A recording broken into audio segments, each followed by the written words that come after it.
Justice in the medieval world was not a matter of fairness. It was a performance.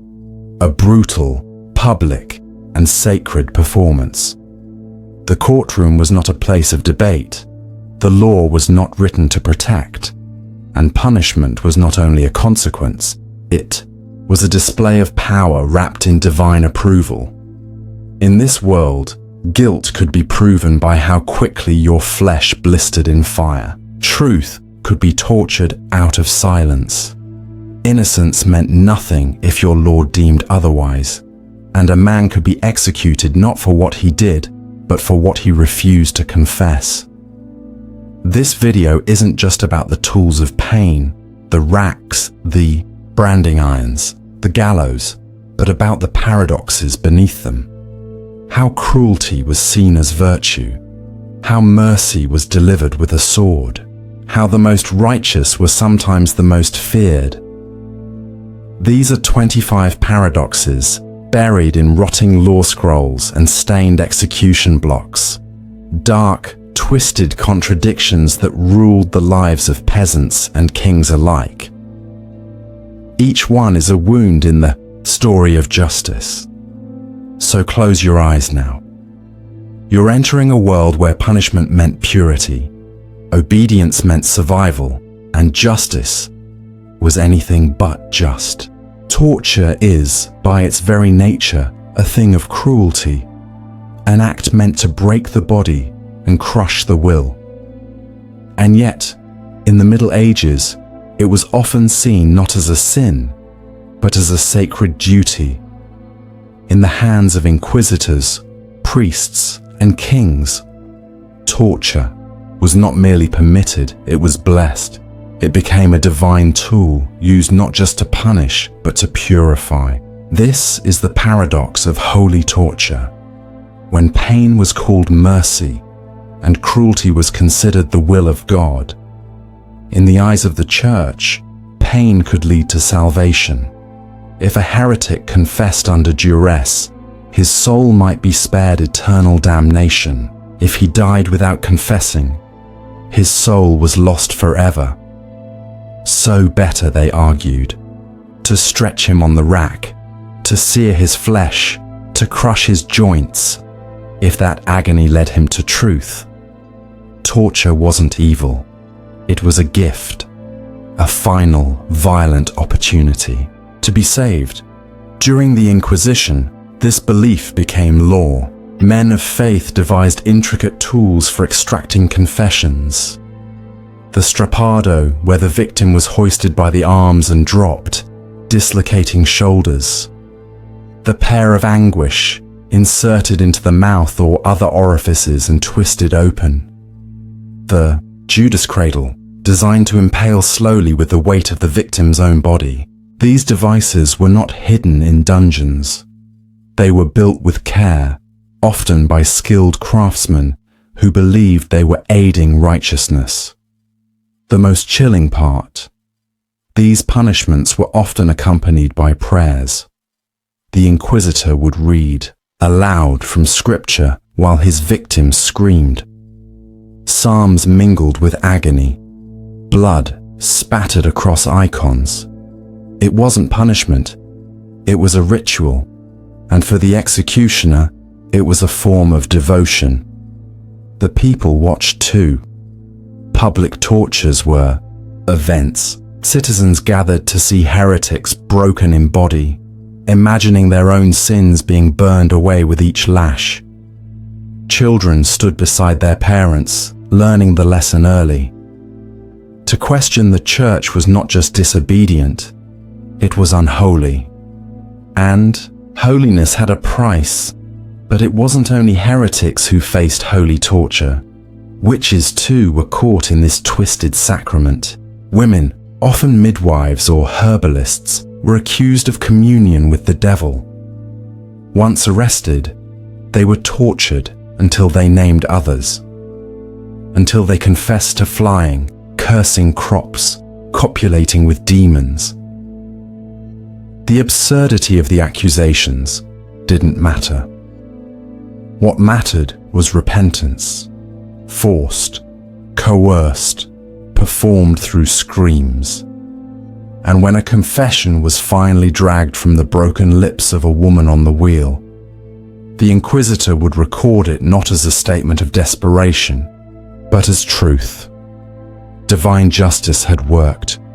God had spoken through the rack. One might ask, didn't they know this was cruelty? Didn't they see the horror of what they were doing? But that's the paradox. They did. And they believed it was good, because in their worldview, the body was temporary. The soul was eternal. If a few hours of pain could save someone from hellfire, it was worth it. More than worth it. It was compassionate. What we see today as monstrous, they saw as moral. In some towns, torture chambers were built directly beneath churches. As incense rose in the sanctuary above, screams echoed from below. The divine and the brutal layered into the architecture of salvation. Holy water above, blood below. And what of those who administered the torture? They were often not sadists, but men of faith. They fasted, they prayed, they wept. Some were told it was harder to be the torturer than the tortured, that their sacrifice was greater, that to serve God in this way was to suffer alongside Christ. In a world where sin was everywhere and hell was real, torture became a strange kind of love, pain as purification, suffering as salvation, confession through blood. That is the horror of holy torture. Not just that it happened, but that it was done with clean hands, with calm prayers, with the utmost belief in its righteousness. And perhaps what haunts most is this: they didn't do it in spite of their faith. They did it because of it. In the medieval mind, guilt was not always tethered to truth, nor was innocence a shield. In fact, under certain conditions, being innocent could make you more suspicious, less likely to confess, more likely to resist, and thus more dangerous to the system built around fear and obedience. This is the paradox of innocent guilt. The idea that your innocence, in a world ruled by suspicion and divine justice, could become the very thing that condemns you. In many trials, especially those involving heresy or witchcraft, innocence was not proven by logic or evidence. It was determined by confession. And if you refused to confess, even under torture, it didn't suggest virtue. It suggested inhuman resistance. Only a servant of the devil, they believed, could withstand that much pain without breaking. In other words, if you screamed, you were guilty. If you didn't, you were more guilty. Consider the trial by ordeal, a common legal mechanism where the accused would be subjected to a dangerous test, and survival or healing would be taken as a sign of innocence. In one version, the accused would plunge their hand into boiling water. If the burn healed within 3 days, they were cleared. If it did not, they were condemned. But what if you were truly innocent and the wound festered anyway? What if you didn't heal, not because you were guilty, but because you were human? It didn't matter. The ordeal was believed to be guided by God. And if God allowed your injury to remain, then the fault must lie in your soul. Innocence became a gamble, a wound that healed too slowly, a face that looked too calm, a refusal to name others. Any of these could be read as evidence of hidden guilt. The paradox was complete. The more purely you acted, the more unnatural you appeared. The more you resisted confession, the more likely you were to be seen as beyond redemption. Take the case of Joan of Arc, a teenage girl who led armies, claiming divine visions. She was tried for heresy by a court that refused to believe her sincerity. She was offered a chance to confess, to admit she had been misled, that her visions were lies. She refused. Her faith, her conviction, her refusal to recant became proof, in their eyes, that she was possessed. Her purity became her damnation. Inquisitors believed that no one could stand before the Holy Office and remain silent unless they were aided by the devil himself. So they tortured. They threatened. They burned. And when someone refused to confess, they didn't see bravery. They saw proof of guilt. This logic seeped into everyday life as well. In small villages, if crops failed, or animals died, or a child was born deformed, the people looked for someone to blame. A woman who lived alone, a healer who knew too much about herbs, a man who didn't attend church regularly. If they defended themselves too well, they were clearly rehearsed. If they didn't defend themselves at all, they were hiding something. This was justice twisted into superstition. But more dangerously, it was self-reinforcing. Every time an innocent person was punished, it strengthened the belief that the system was working. That guilt was always present, even if hidden. That pain would reveal it. And so the wheel turned. What makes innocent guilt so tragic is not just that people suffered unjustly, but that there was no way out. You could confess and die. Or you could remain silent and be tortured until you confessed or died anyway. There was no third door. The system did not care about truth. It cared about order, about obedience, about enforcing divine will, even when it contradicted itself. Even today, echoes of this paradox remain, in systems that assume guilt before trial, in interrogations where silence is treated as deception, in social climates where denial is taken as proof. The medieval logic persists. If you were innocent, why wouldn't you just say so? Because sometimes saying nothing is the only truth left.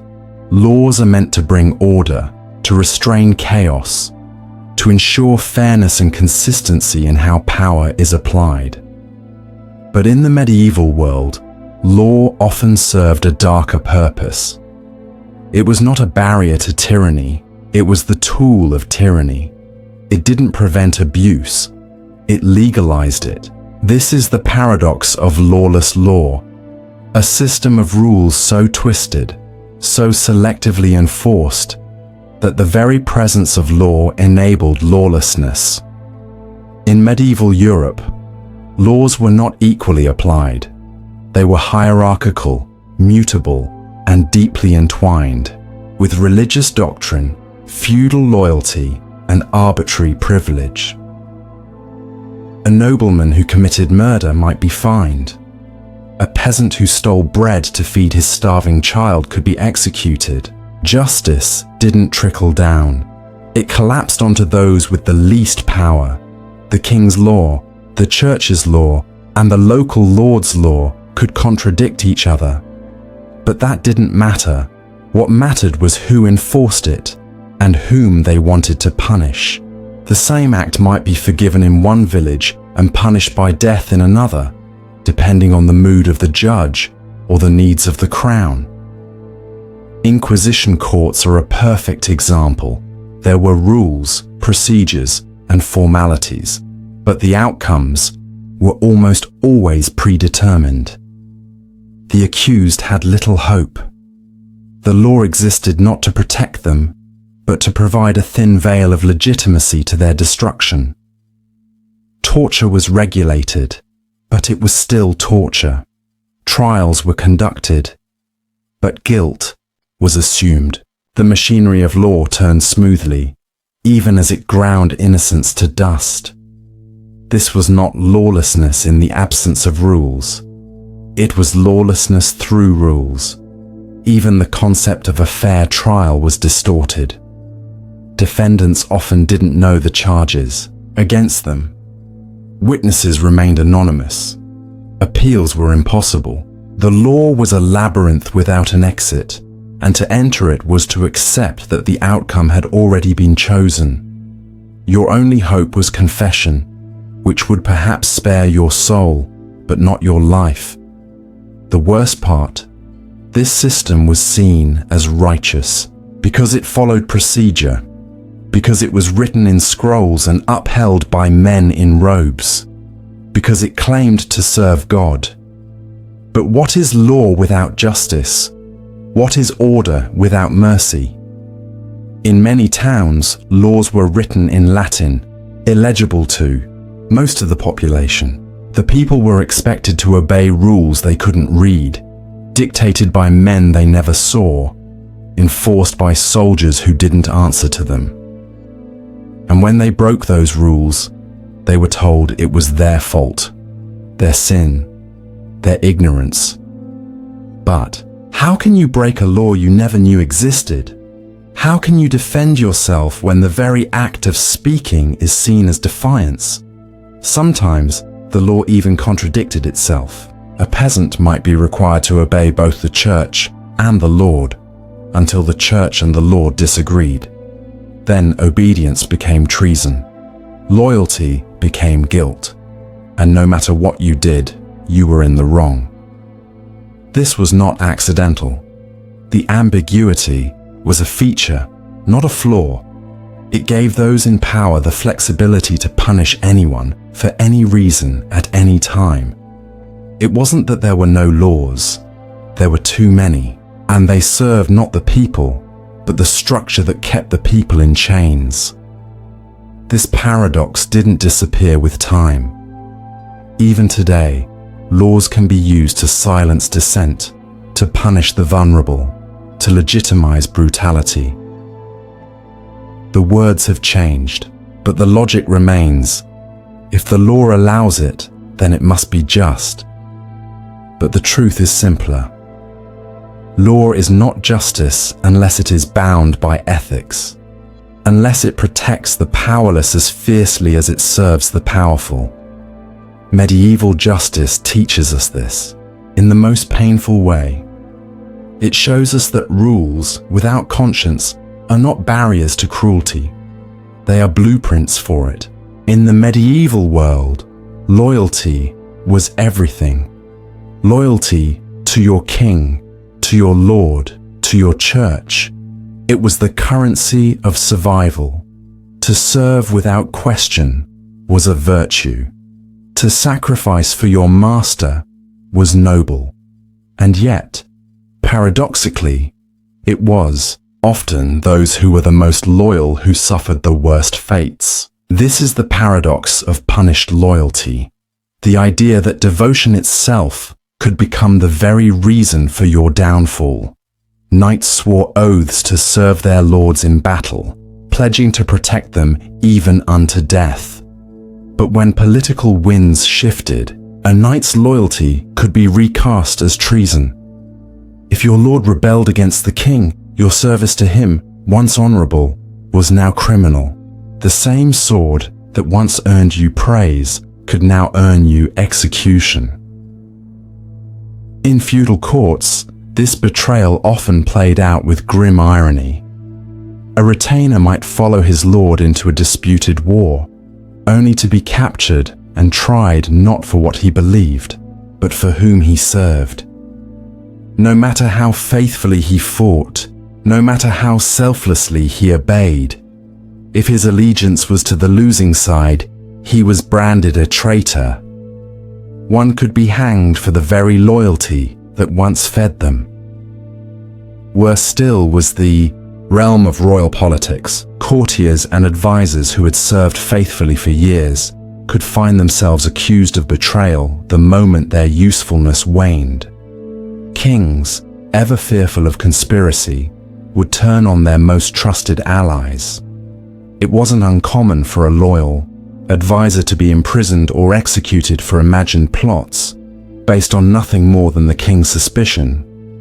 Thomas Becket is a name carved into this paradox. Once a close friend and chancellor to King Henry II, Becket was elevated to Archbishop of Canterbury. At first, His loyalty to the king was unquestioned. But when duty to the church conflicted with duty to the crown, Becket chose his faith. His loyalty didn't waver, it transferred. And for that, he was murdered by the very power that once raised him. In the eyes of the medieval elite, loyalty was only sacred when it served them. The moment it interfered with ambition, politics, or power, it was seen as a threat. Even among peasants, loyalty could be deadly. Villagers who protected their neighbors during a church investigation risked being labeled heretics themselves. A wife who defended her accused husband could be tortured until she named him guilty. A servant who refused to testify against his lord might be flogged for withholding the truth. There was no safe way to be loyal, and yet people continued to try. That's what made it tragic. The paradox lay in the contradiction. The more loyal you were, the more vulnerable you became. Because your loyalty could be used against you, twisted into confession, exploited for obedience, or discarded as soon as it became inconvenient. And still, loyalty was demanded. Sermons praised it, songs celebrated it, laws enforced it. To betray was to sin, but to obey, blindly, wholly, without question, was to invite your own destruction. In medieval literature, this paradox was reflected in characters who chose loyalty over self-preservation. The knight who followed his doomed commander into a hopeless siege. The vassal who refused to change sides even when it meant death.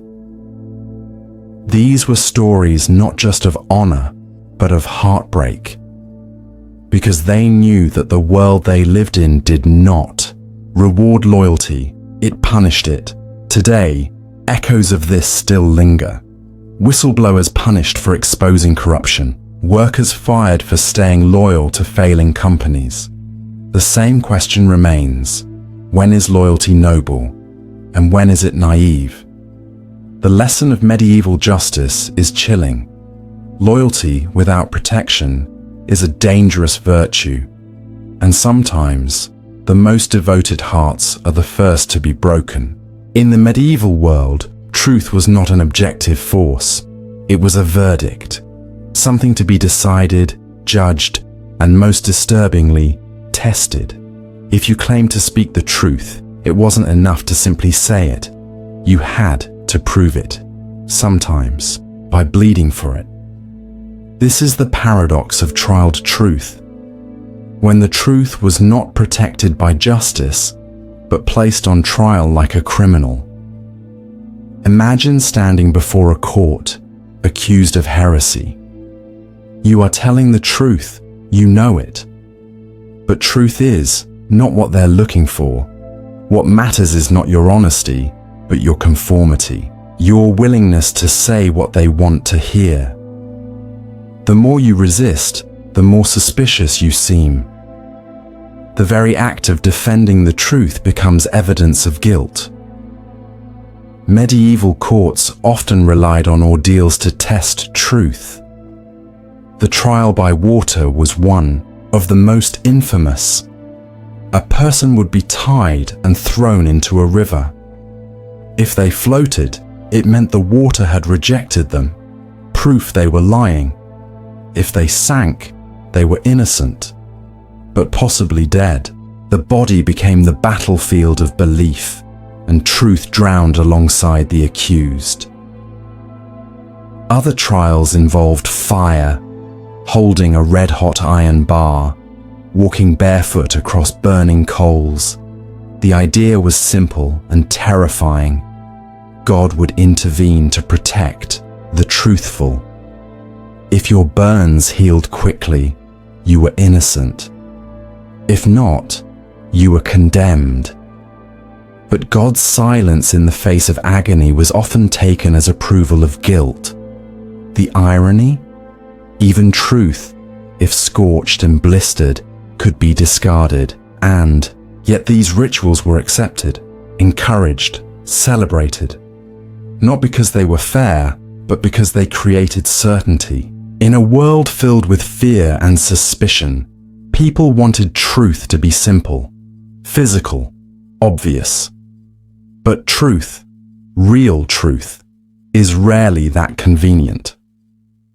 Medieval inquisitors believed they were searching for truth, but what they truly sought was confession. If you confessed to heresy, even falsely, the system could claim it worked.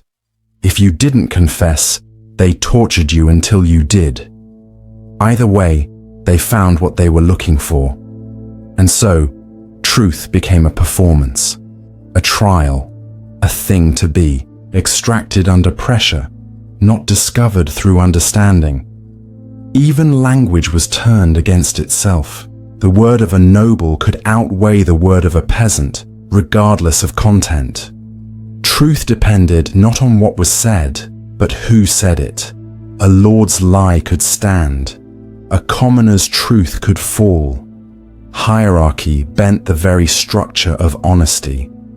This paradox was particularly cruel in cases of witchcraft. A woman might proclaim her innocence again and again, but the more she insisted, the more the court suspected. How could she be so calm, so defiant? Was that not proof of her collusion with dark forces? Her truth became fuel for the flames. In some cases, people confessed to crimes they never committed just to end the suffering, to be burned now rather than tortured endlessly.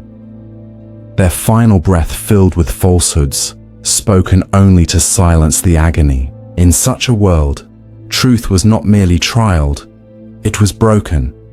But perhaps the most tragic aspect of this paradox is how it taught people to distrust honesty itself. If the truth could not save you, what was its worth? Better to lie convincingly than to speak sincerely and be punished. In time, societies built around trialed truth became soaked in fear and deceit. Truth had no home there, only survival did. Today, we like to believe our systems are better. That truth stands on firmer ground, but echoes remain in forced confessions, in unequal justice, in trials shaped by public opinion instead of facts.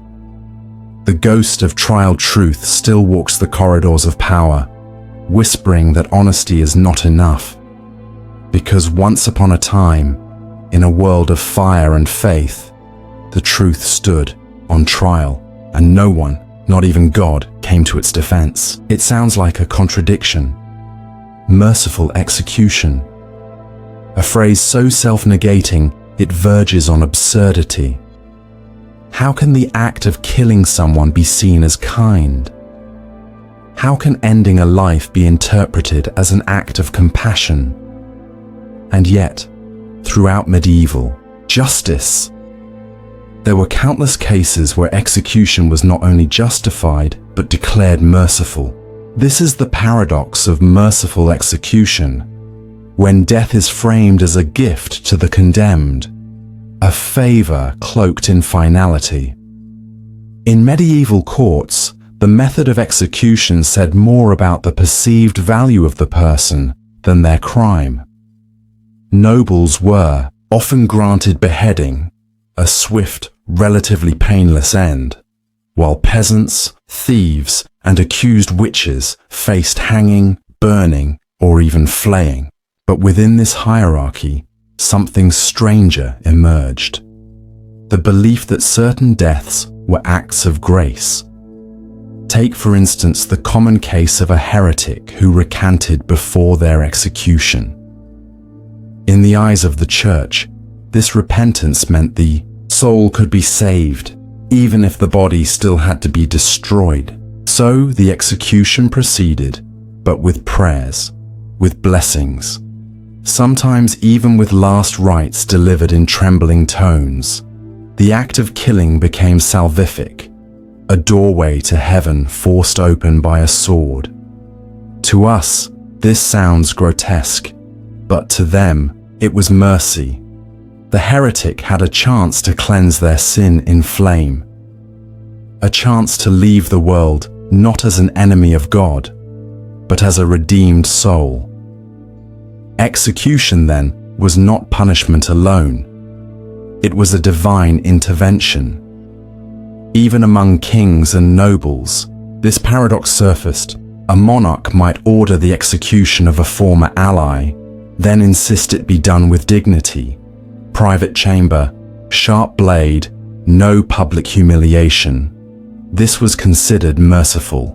To die with one's status intact, to be spared the agony of hanging or the horror of drawing and quartering. This was a gift, a brutal one, but a gift nonetheless, and the condemned were expected to be grateful. Letters survived from prisoners thanking their captors for the honor of being granted a clean death. Families pleaded not for pardons, but for better methods. If he must die, they'd say, let it be quick, let it be Christian, let it be merciful. The paradox embedded itself so deeply into the culture that mercy became synonymous with efficiency, not with forgiveness. This contradiction was perhaps most painfully evident in executions of women accused of witchcraft. A woman who showed contrition might be strangled before the fire was lit, killed first, then burned.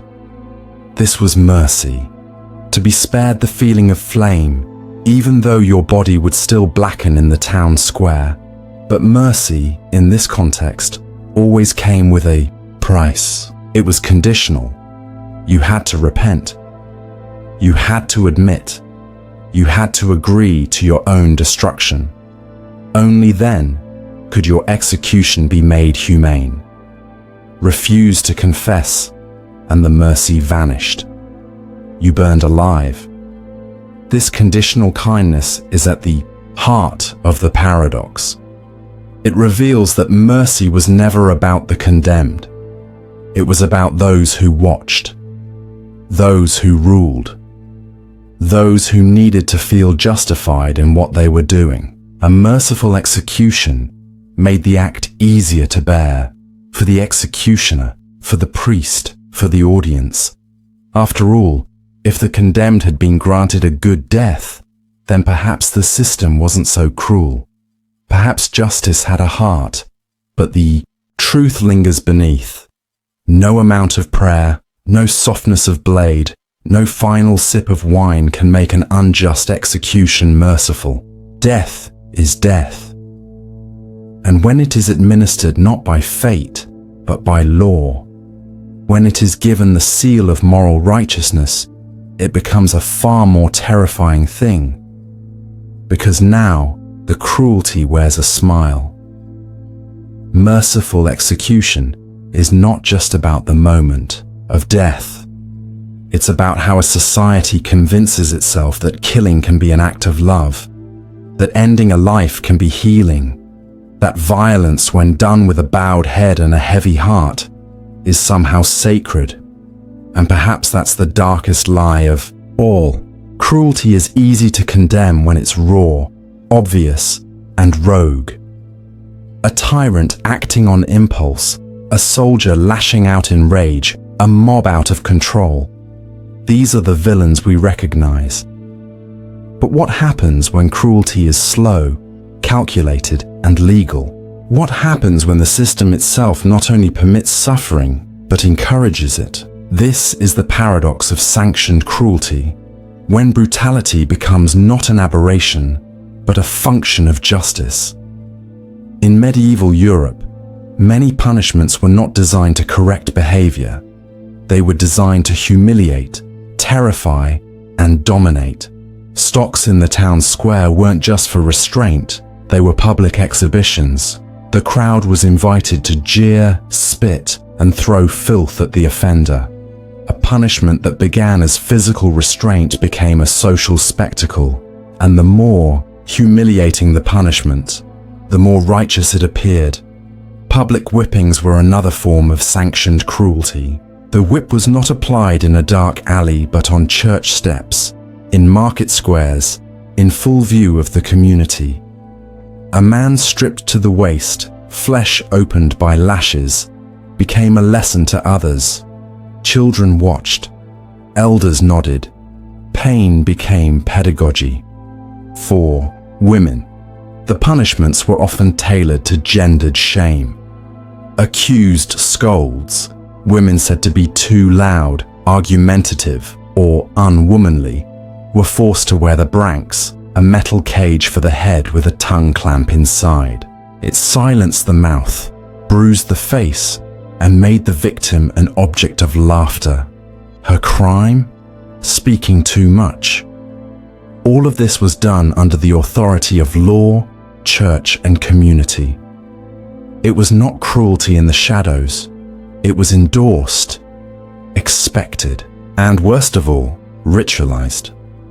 Some punishments were more elaborate. The breaking wheel was used for those who committed serious crimes, murder, treason, heresy. The condemned was tied to a large wooden wheel. Then, their limbs were shattered one by one with an iron bar. The body was left on display, twisted, and lifeless as a warning to others. This was not done in secret. It was performed before crowds. Sometimes, entire families came to watch. Why? Because cruelty was believed to cleanse, not just the sinner, but the society. If someone broke the law, they had disrupted the divine order. Their suffering was not only justified, it was sacred. Pain had a purpose. Blood restored balance. This logic allowed for horrifying creativity. Executioners became artists of agony, hanging, drawing, and quartering, flaying, boiling, dismemberment, and all of it was meticulously recorded. Not as shame, but as pride. The law didn't just allow this, it required it. In many cities, a judge who failed to punish severely enough could be seen as weak, merciful, possibly corrupt. Punishment had to be cruel enough to satisfy the public. It had to hurt. Anything less, and justice wasn't being served. But there's another layer to this paradox. It wasn't just the state that sanctioned cruelty. It was the people. Crowds demanded harsher penalties. They threw stones at the pillory. They laughed at the shamed. They carried the moral weight of punishment as part of communal life. And so cruelty became participatory. The scaffold, the stocks, the square. They were not just places of punishment. They were stages. And the audience was never passive. Even the church, which preached mercy and love, wielded cruelty like a holy sword. Flagellants marched through cities, whipping themselves and others as penance. Suffering was seen as purification. Pain was spiritual. That is the core horror of sanctioned cruelty, that it wasn't hidden. It was public, it was performative, and it was righteous. Cruelty became justice. Justice became spectacle, and no one could tell where one ended and the other began. Retribution is often mistaken for justice. An eye for an eye. A wound for a wound. It feels fair, simple, balanced. But in the brutal machinery of medieval law, retribution was rarely precise. It wasn't measured. It was inflicted. This is the paradox of blind retribution. When punishment responds not to truth, but to outrage, and justice becomes a mirror for vengeance. In the medieval world, crimes were personal insults to order. If a man killed another, it wasn't just murder. It was an offense to the victim's family, their honor, their lineage. Retribution had to be swift, not because it corrected anything, but because it sent a message. The punishment was often designed not to fit the crime, but to restore emotional equilibrium. If a noble was humiliated, someone had to bleed. If a church was defied, someone had to burn. One of the most unsettling manifestations of this was the blood feud, a cycle of revenge passed down through generations. A single act of violence could spark decades of killing, and the law often stepped aside, allowing families to settle matters themselves. Justice wasn't about peace, it was about rebalancing power through pain. Blind retribution also meant that context was discarded. A theft born of starvation was punished the same as one born of greed. A woman defending herself from abuse could be punished as harshly as her attacker. Motive didn't matter, only the offense and the demand to answer it with more violence. Sometimes, the person punished wasn't even the one who committed the crime. If a criminal fled or died, the state might punish their family instead. Children stripped of land, wives thrown into poverty. Guilt became transferable. Blood had to answer blood, even if it wasn't the right blood. This form of justice was theatrical, designed to be seen. The more public the punishment, the more effective the message. But when justice becomes performance, it stops being justice. It becomes spectacle. And in spectacle, precision is replaced by drama. The hue and cry system turned entire towns into instruments of retribution. If someone shouted that a crime had been committed, all able-bodied men were expected to join the pursuit.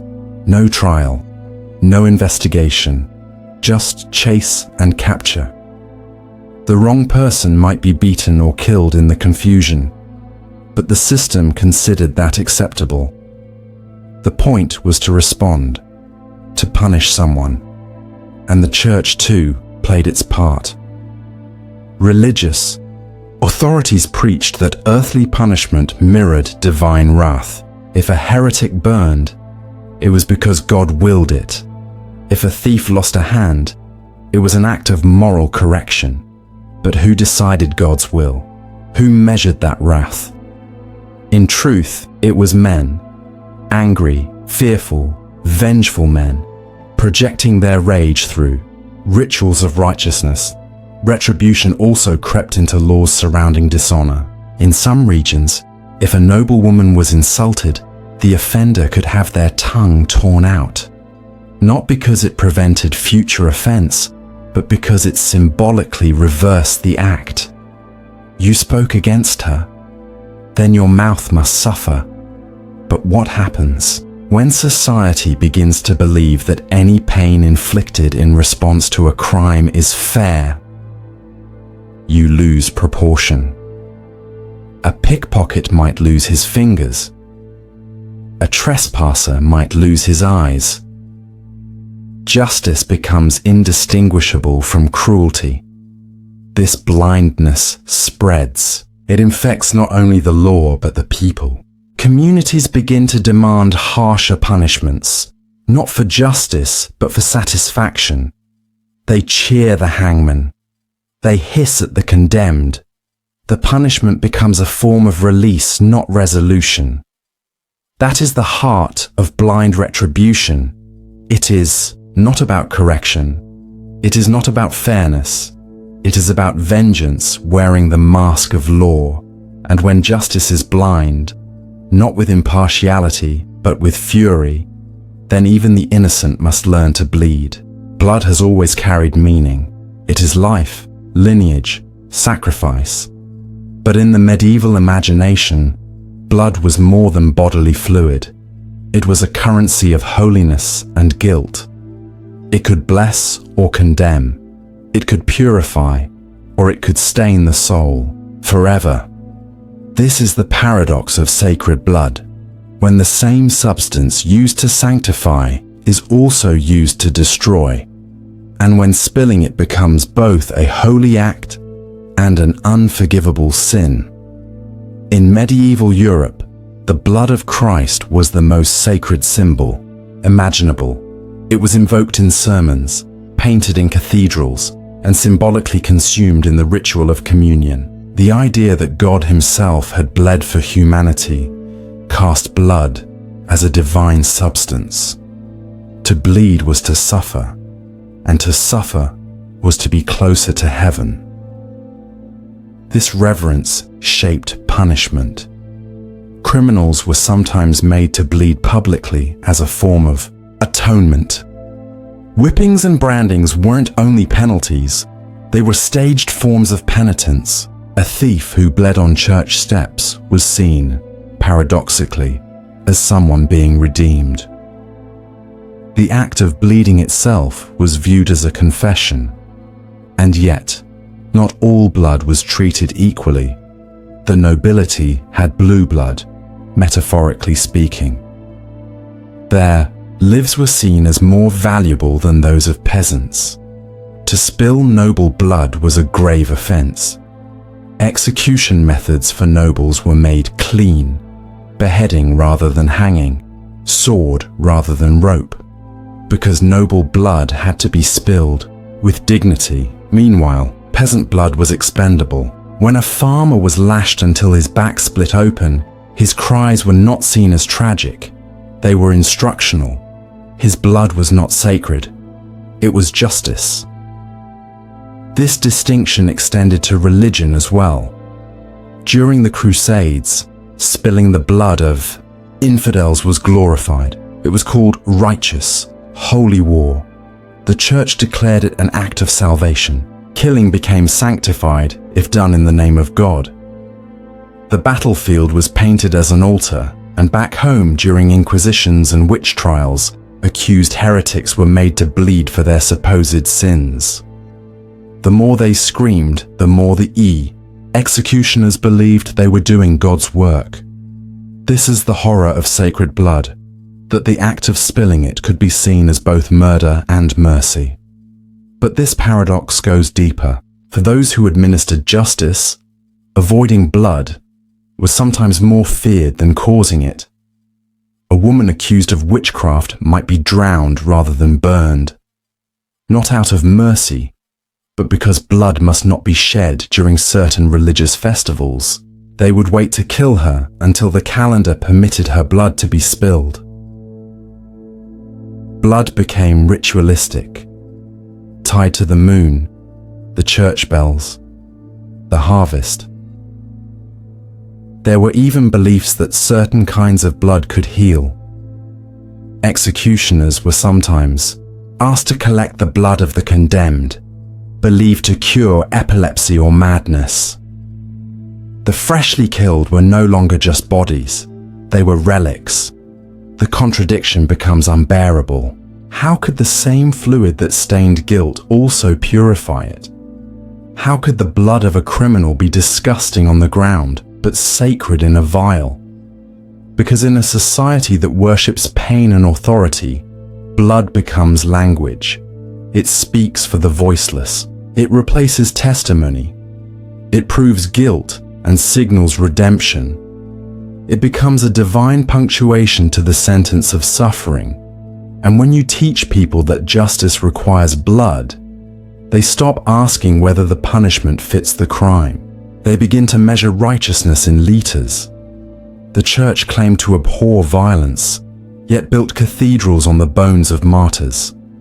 Monarchs claimed to uphold divine right, yet left fields soaked in rebel blood.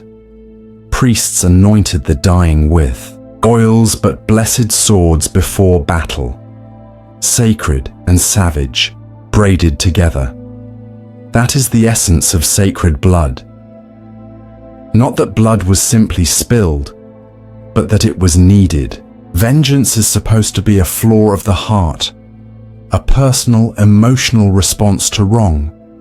Something wild, something we're taught to overcome. But what if vengeance isn't personal at all? What if it's endorsed by priests, embedded in law, and blessed from the pulpit? This is the paradox of blessed vengeance. When revenge is wrapped in the robes of righteousness, and justice becomes a holy crusade. In the medieval world, vengeance was not only tolerated, It was sanctified. Monarchs invoked God's will when waging war against rivals. Nobles carried out violent retribution in the name of family honor. And the church, ever present, provided divine justification. Vengeance is mine, saith the Lord, became not a warning, but a license for those who claim to speak on his behalf. The Crusades were the most sweeping example. Entire populations marched under banners of blood and cross, believing their violence was sacred. They were not fighting out of hatred, but out of duty. To kill a non-believer was not murder, it was devotion. Entire cities were sacked, men and women and children slaughtered in the streets, while soldiers knelt in prayer, thanking God for their victory. Blessed vengeance was not only exported, it was performed at home. Heretics were hunted, accused, tortured, and when they burned, it was not seen as cruelty, it was correction, a soul saved through fire, a society protected through terror, and it was always done with ritual, prayers before executions, sermons before torture, psalms chanted as gallows were raised. Vengeance was turned into ceremony, something to witness, something to honor. But the contradiction is searing. How can violence be made holy? How can punishment for disobedience be delivered in the same breath as forgiveness? Because it wasn't really about God, it was about control. The church and the crown needed vengeance to be sacred so they could wield it without guilt. They needed suffering to feel just. So they turned retaliation into liturgy. A knight who avenged a brother's death wasn't a killer. He was a moral agent. A priest who denounced a village woman as a witch wasn't condemning her. He was saving her soul by removing her body. Vengeance was reframed as purification. This mindset infected every level of medieval society. Blood feuds between families weren't seen as lawless. They were natural. The refusal to retaliate was seen as weakness. Even children were taught the importance of answering wrong with right, which often meant responding to violence with more violence. What made vengeance blessed wasn't the act, it was who approved it. If a lord ordered it, it was lawful. If the bishop anointed it, it was sacred. If the mob demanded it, it was justice. And for the condemned, the worst part was often not the pain, but the piety of their executioners. They would be flogged by men who whispered prayers. They would be burned beneath crosses. They would die with incense in their lungs. To be punished with hatred is one thing, but to be punished with reverence, that is a cruelty deeper than rage. There were some who resisted this logic. Mystics, dissenters, quiet voices who whispered that mercy was more divine than fire, but they too were crushed beneath the boot of blessed vengeance. Because to question the holiness of punishment was to question the foundation of medieval power. And yet, through all the prayers and punishments, the world remained broken. The sacred blood flowed. The blessed vengeance never healed what it destroyed. That is the dark mirror of blessed vengeance.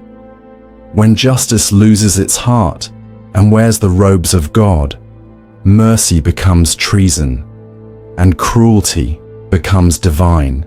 Tyranny is not always loud.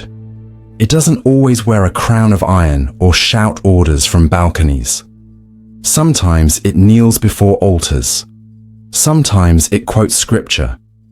Sometimes it passes laws and calls them moral. This is the paradox of justified tyranny, when oppression doesn't hide in the shadows, but stands in the light, sanctified, orderly, and defended as necessary. In medieval Europe, tyranny was not always seen as evil. It was often dressed in robes of legitimacy. A king could burn villages to maintain order. A bishop could silence voices in the name of purity. A noble could starve his peasants and call it divine hierarchy. And no matter how brutal the act, there was always a justification. Religion, law, loyalty, tradition. The idea of the divine right of kings solidified this power. A ruler was believed to be chosen by God. His authority wasn't just political, it was cosmic. To question him was to question heaven itself. In such a world, disobedience was not dissent, it was heresy. So when taxes were raised beyond survival, when punishments grew more cruel, when peasants were crushed beneath the weight of a system that gave them no voice, those in power did not see tyranny, they saw justice. Even within the church, hierarchy enabled abuse. High-ranking clergy could exploit, punish, or exile lower members, always with the claim of moral righteousness. It is for the good of the soul, they'd say, while wielding power like a sword. Any protest was interpreted as pride, any resistance as sin. Justice became whatever the powerful needed it to be. Tyranny was even institutionalized in architecture. Castles and cathedrals rose high above villages, looming symbols of authority. Courts were held behind stone walls, far from public reach. The law was written in Latin, inaccessible to most. Even the very language of power was designed to exclude. Peasants, serfs, and commoners lived beneath this weight.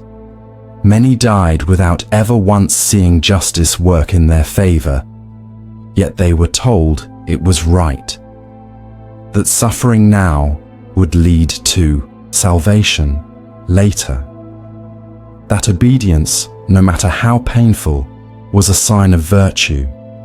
And this belief system worked because it didn't feel like tyranny. It felt like order, like God's plan, like the natural way of things. Punishments were harsh, but were framed as deterrents. Starvation was widespread, but explained away as divine trial. Rebellions were crushed without mercy, and the survivors were paraded through towns, not as victims of tyranny, but as warnings against disloyalty. One of the cruelest aspects of Justified tyranny was that it taught the oppressed to blame themselves. If they were poor, it was because they were lazy. If they suffered, it was because they had sinned. If they died, it was because they deserved it. Even tyrants believed their actions were righteous. A ruler who ordered the execution of dozens might weep in prayer afterward, convinced he was protecting the greater good. The executioner might beg for forgiveness while preparing the next neck for the axe, because the system convinced everyone, top to bottom, that justice required cruelty, that mercy was weakness, that silence was peace, that tyranny, when properly justified, was not tyranny at all. But the truth lingered beneath it all.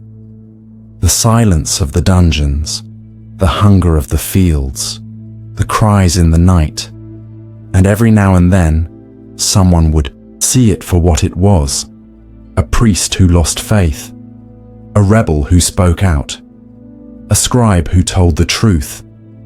They were quickly silenced, of course. That is the power of justified tyranny. Not just that it rules with cruelty, but that it convinces the world it must.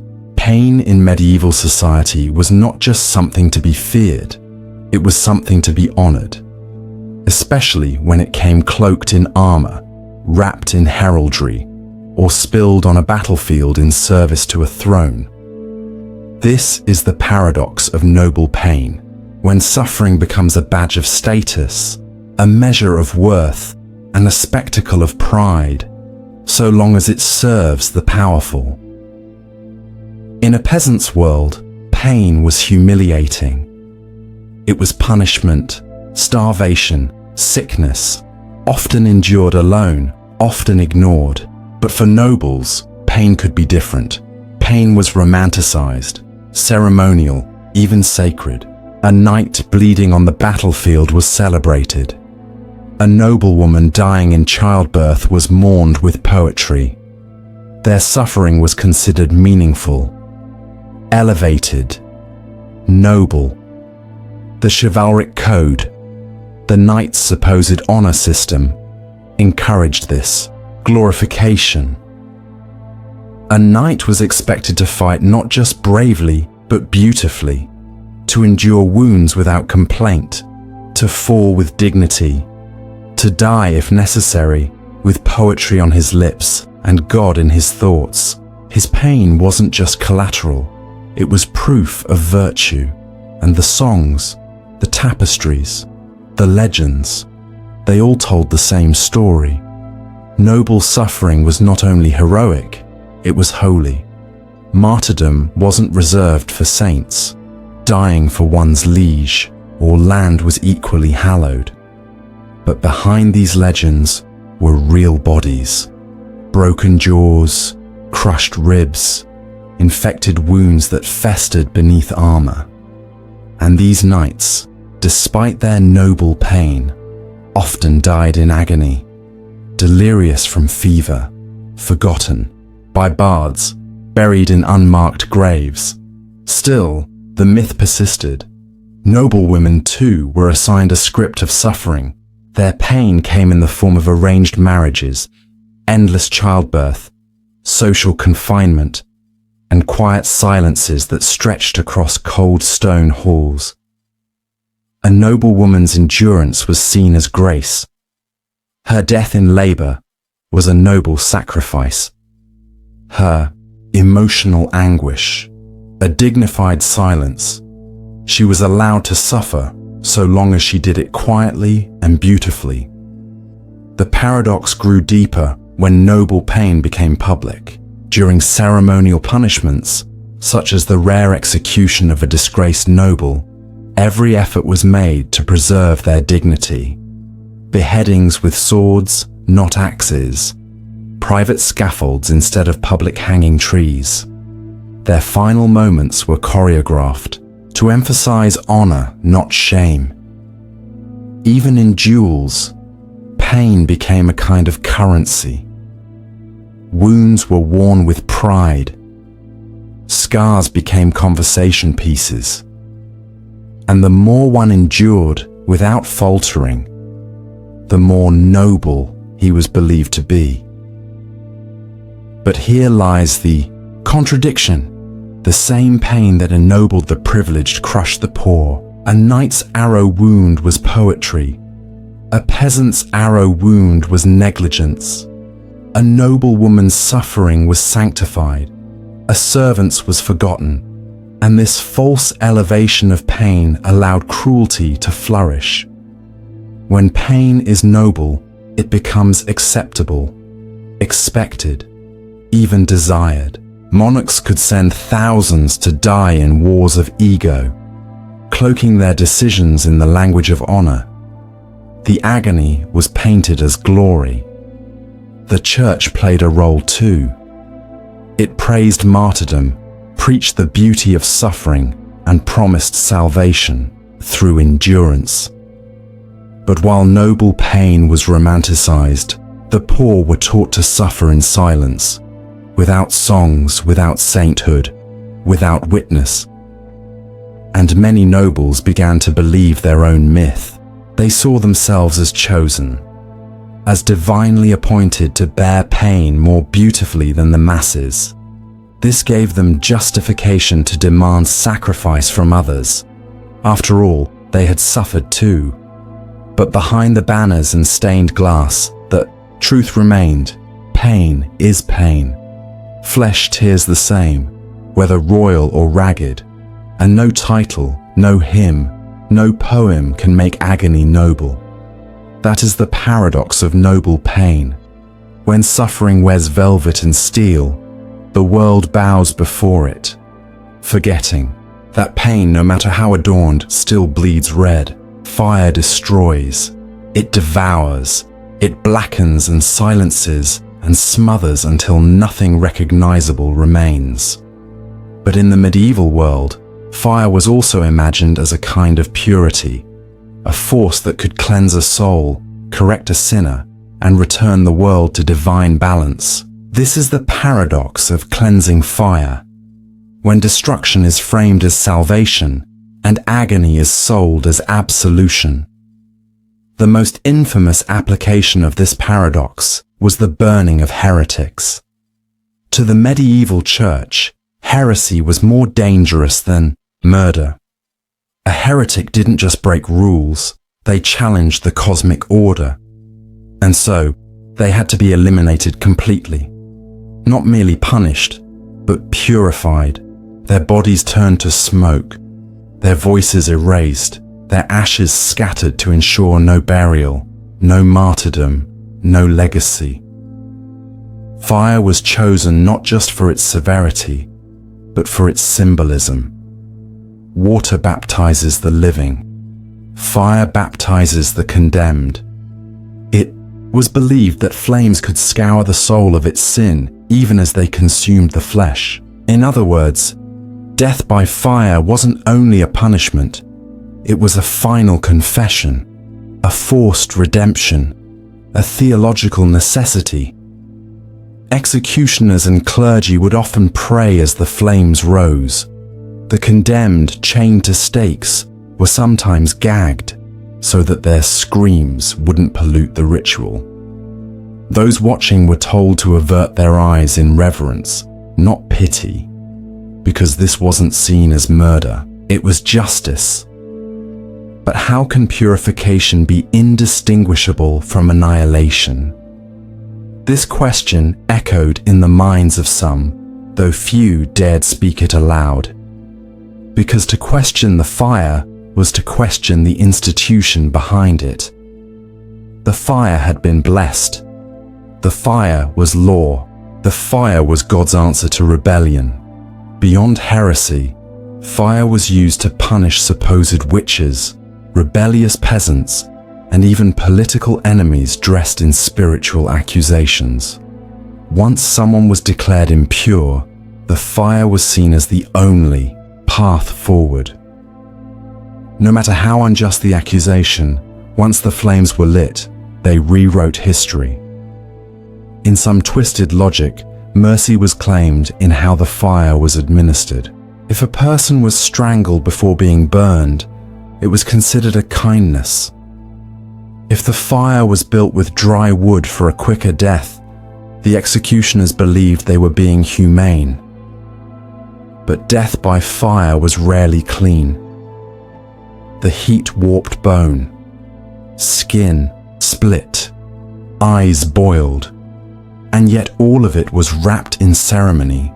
Bells, incense, scripture, cleansing, they said. Necessary, they claimed, and the message extended far beyond the victim. Fire was a performance, a warning to those watching. This could be you, it said, unless you stay in line. The fire didn't just burn people, it molded behavior.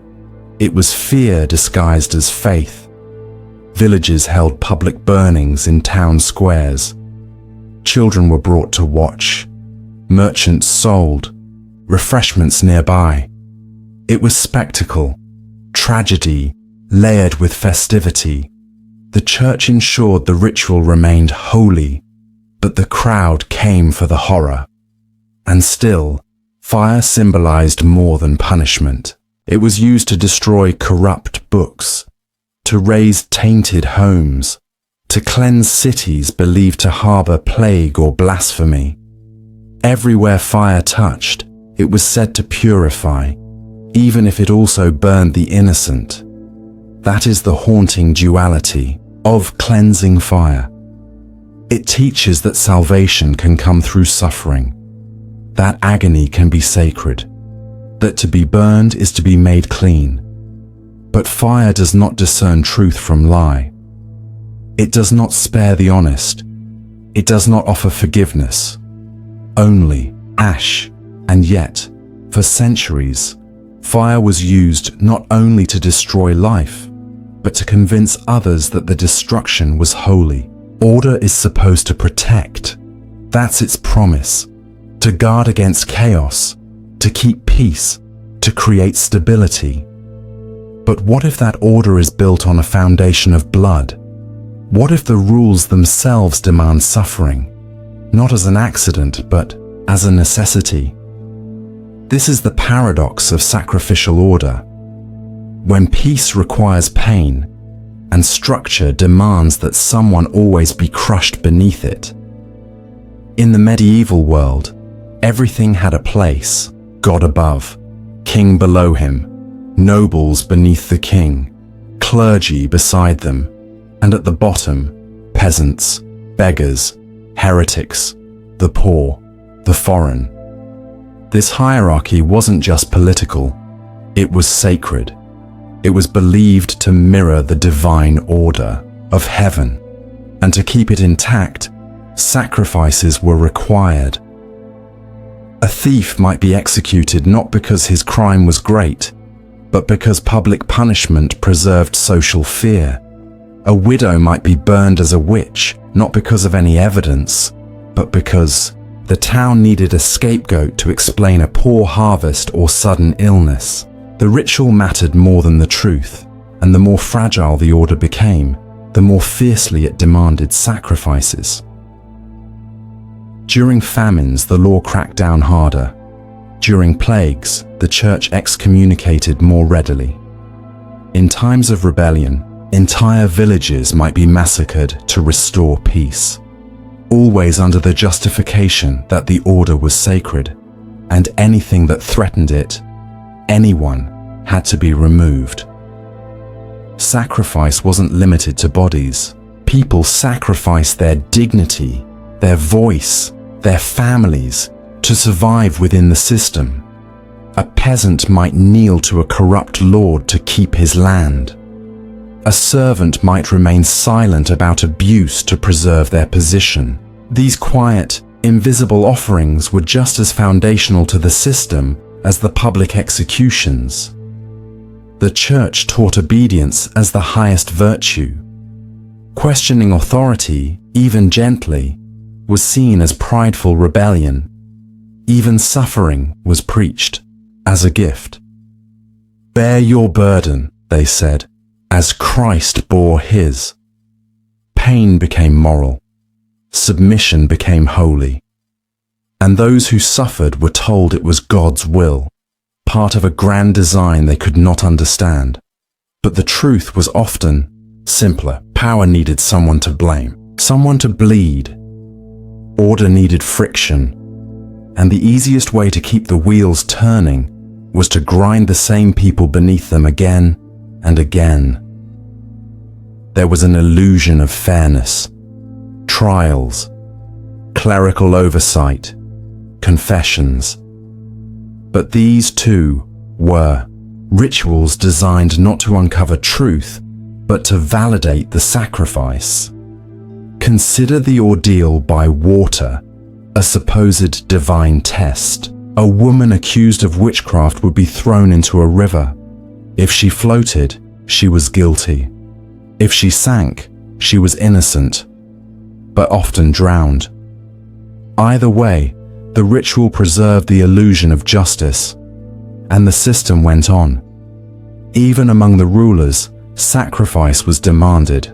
A king might send his own son into battle to prove loyalty to his people. A noble might face death for a political misstep.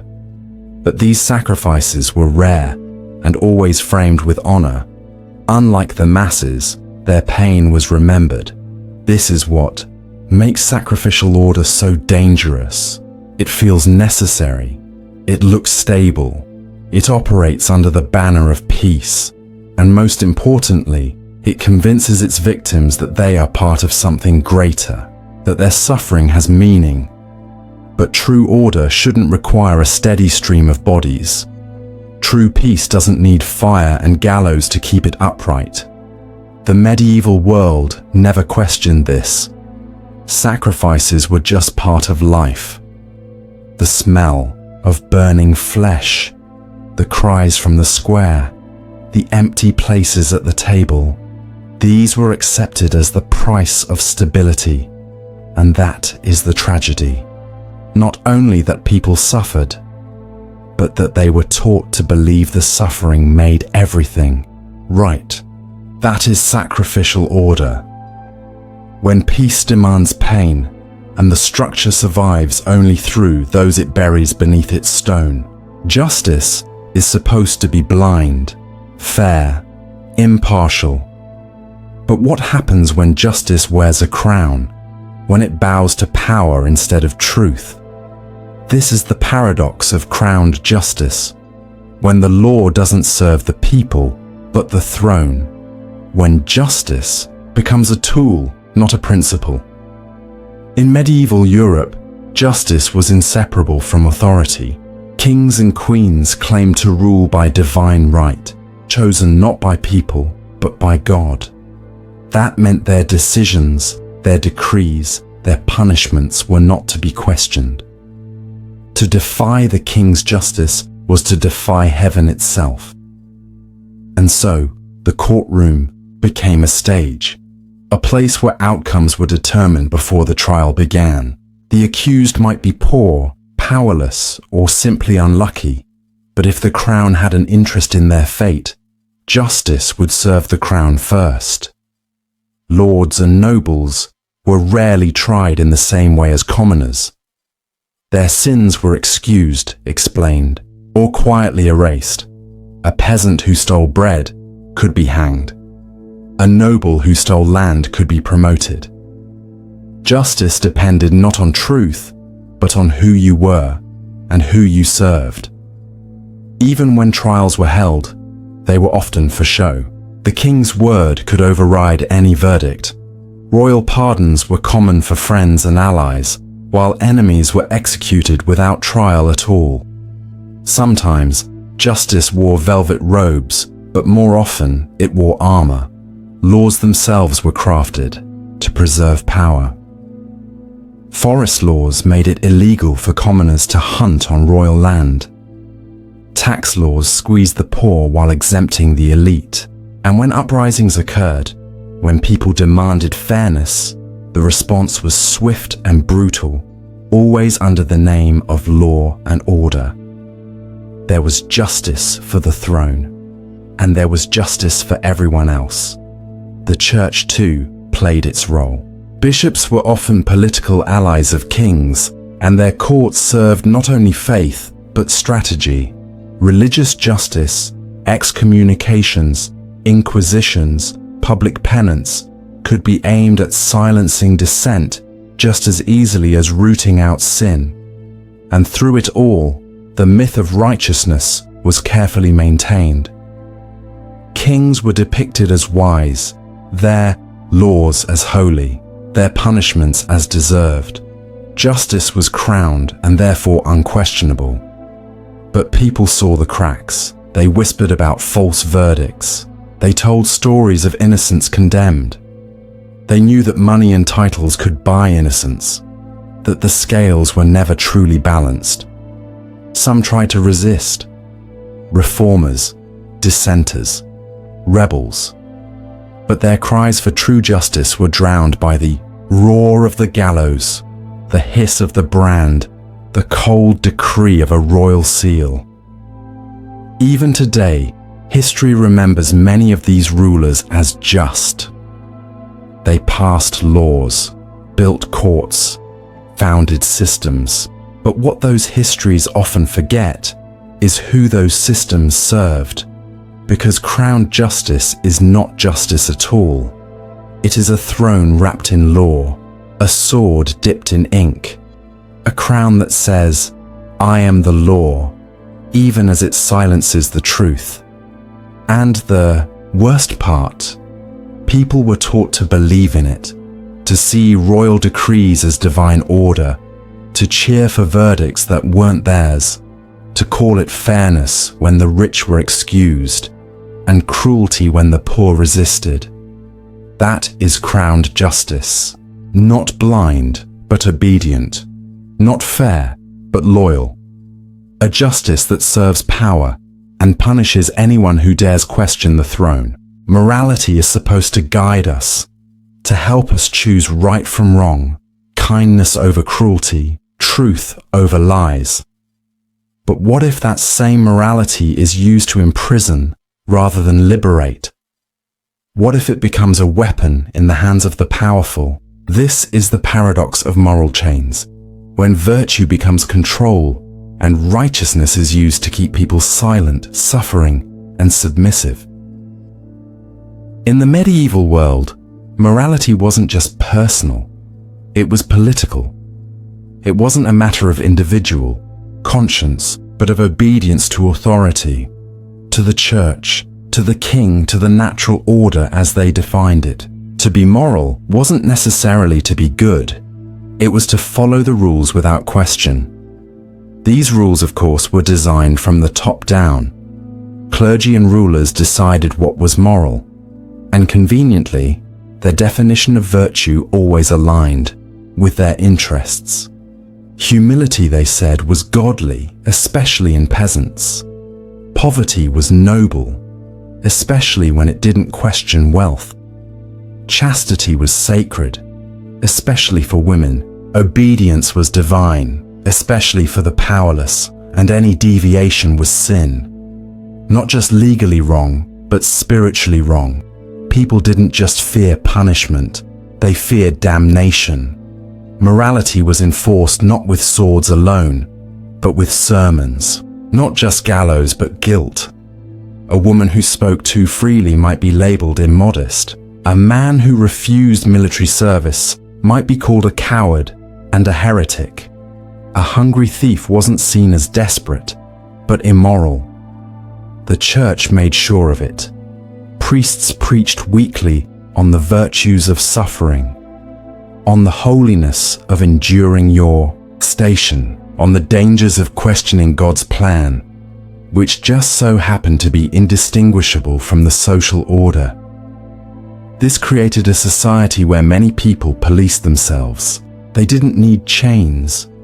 They had shame. They didn't need guards. They had fear. They believed their silence was righteous, their obedience moral, and if they suffered, they were told it was deserved.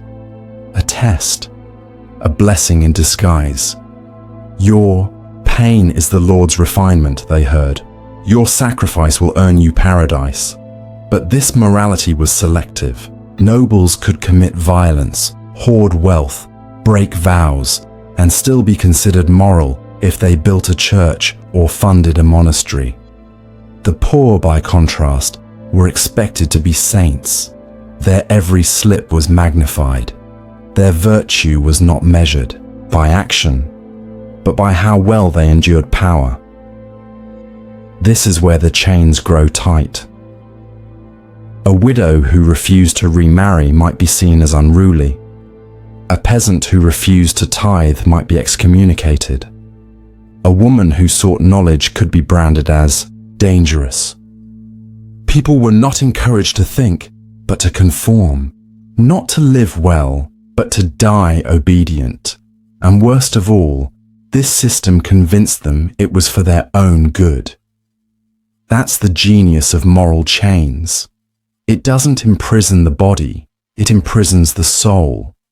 It makes people believe their silence is virtue, their compliance, holiness, their fear, faith.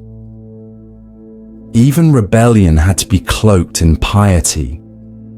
Reformers like Jan Hus or Joan of Arc had to justify every action as divinely inspired, because if they acted from conscience alone, they were condemned. And when people did rise up, peasants, heretics, dreamers, they weren't just called traitors, they were called sinners. Their cause wasn't labeled unjust. They were. The morality of the system was never questioned, only the morality of the rebel. But true morality isn't quiet obedience. It isn't suffering in silence. It isn't letting cruelty go unchallenged because a preacher said it was holy. That is the tragedy of moral chains. A prison so sacred, people thank it for keeping them in. Fear in itself is not evil. It keeps us from danger, teaches caution, and sharpens the senses. But when fear is cultivated, sanctified, and wielded by institutions as a tool of obedience, it becomes something else entirely. This is the paradox of righteous fear, when terror is framed as virtue and dread is the very foundation of faith and law. In medieval justice, fear wasn't a flaw in the system. It was the system. It was deliberate, constructed, sharpened like a blade. From the cold stone steps of the courthouse to the towering gallows in the town square, fear was everywhere. Not just the fear of punishment, but the fear of sin, of heresy, of eternal damnation. The church taught that to fear God was righteous. Fear of the Lord is the beginning of wisdom, they said. And while the phrase began as reverence, it quickly evolved into something far darker. To question doctrine became dangerous. To think differently became deadly. To step even slightly outside prescribed morality risked not only punishment on earth, but fire beyond death. Confession was born not from guilt but from terror. People confessed to things they had not done, simply because they were told that withholding sin was a greater crime than the sin itself. Fear was made holy. The law mirrored this theology. Judges didn't just issue rulings, they issued examples. Punishments were intentionally gruesome: dismemberment, boiling, hanging, drawing, and quartering. Each spectacle a message. You should be afraid. And it worked. People whispered in their homes. They looked away during processions of the condemned. They taught their children not to ask questions, but to follow rules. Because behind every rule was a punishment, and behind every punishment was the divine. But fear didn't only prevent crime, it also preserved power. Kings and clergy alike relied on it to suppress rebellion. Fear kept peasants in the fields, women in the shadows, and dissenters in graves. And as long as people feared punishment more than they desired justice, the system endured. The paradox deepens when fear is praised. When the most obedient are those most terrified. A trembling monk who flogs himself to resist impure thoughts is seen as devout. A peasant who tithes more than he can afford out of fear of hell is seen as holy.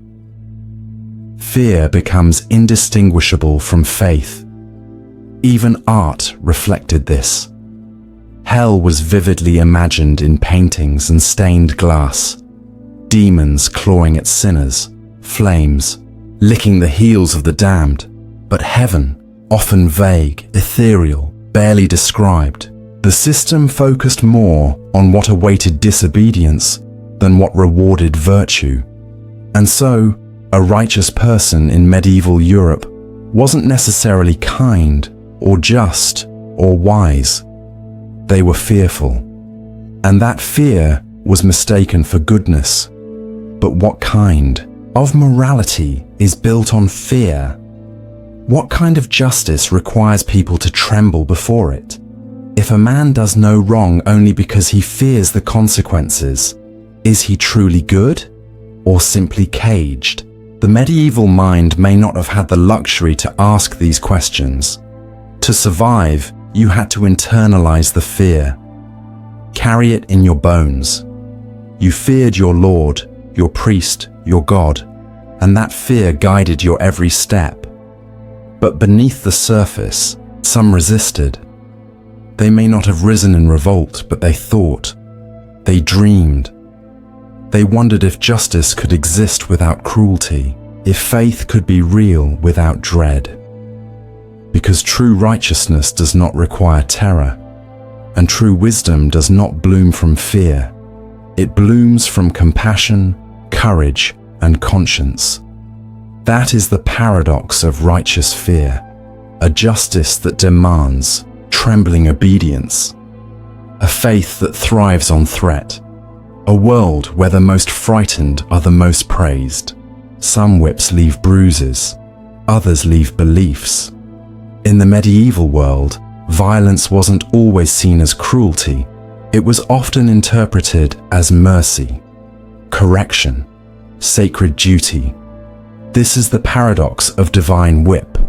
When punishment is sanctified, when torture becomes an act of love, and when beating someone into obedience is praised as saving their soul. The whip was not just a tool of war or crime, it was a tool of faith. Monks flogged themselves to purge impure thoughts. Priests sanctioned beatings to correct sin. Parents, teachers, inquisitors, all employed the lash not as cruelty, but as guidance. To feel pain was to be purified. To suffer was to be sanctified. It began in the theology. The suffering of Christ on the cross was held as the ultimate model. If the Son of God endured such pain to redeem humanity, then surely pain must carry meaning. And so, suffering was elevated, encouraged, designed into the structure of daily life. Flagellants marched through towns, whipping themselves until blood streamed down their backs. Public displays of penitence meant to call down God's forgiveness during times of plague or famine. People gathered to watch them, some weeping in solidarity, others fearful that they weren't suffering enough. The logic spread. If self-punishment was holy, then punishing others to correct them must also be divine. A child who disobeyed a priest might be flogged in public, not only with approval, but with applause. A woman accused of lust could be beaten by her husband in front of the church and be told afterwards she was lucky to be saved before it was too late. Whipping became pedagogy, a teaching method, an act of care. The legal system was no different. Whipping posts stood at the center of many villages where wrongdoers, real or accused, were tied and publicly lashed. The number of strokes was often arbitrary. The crowds were encouraged to watch, to internalize the lesson. Pain wasn't just inflicted on the body tied to the post, it rippled out into the community, a warning wrapped in blood. Clergy, too, were not exempt from this cycle. Monastic orders had rules for how often monks should whip themselves. Daily, weekly, depending on the sin or suspicion. The lash became a rhythm of devotion, a holy act repeated in the silence of candle-lit cells behind stone walls, offered to God like incense. But the paradox tightens here, because violence, when ritualized and moralized, loses its cruelty in the eyes of the inflictor. A whip raised in rage is abuse.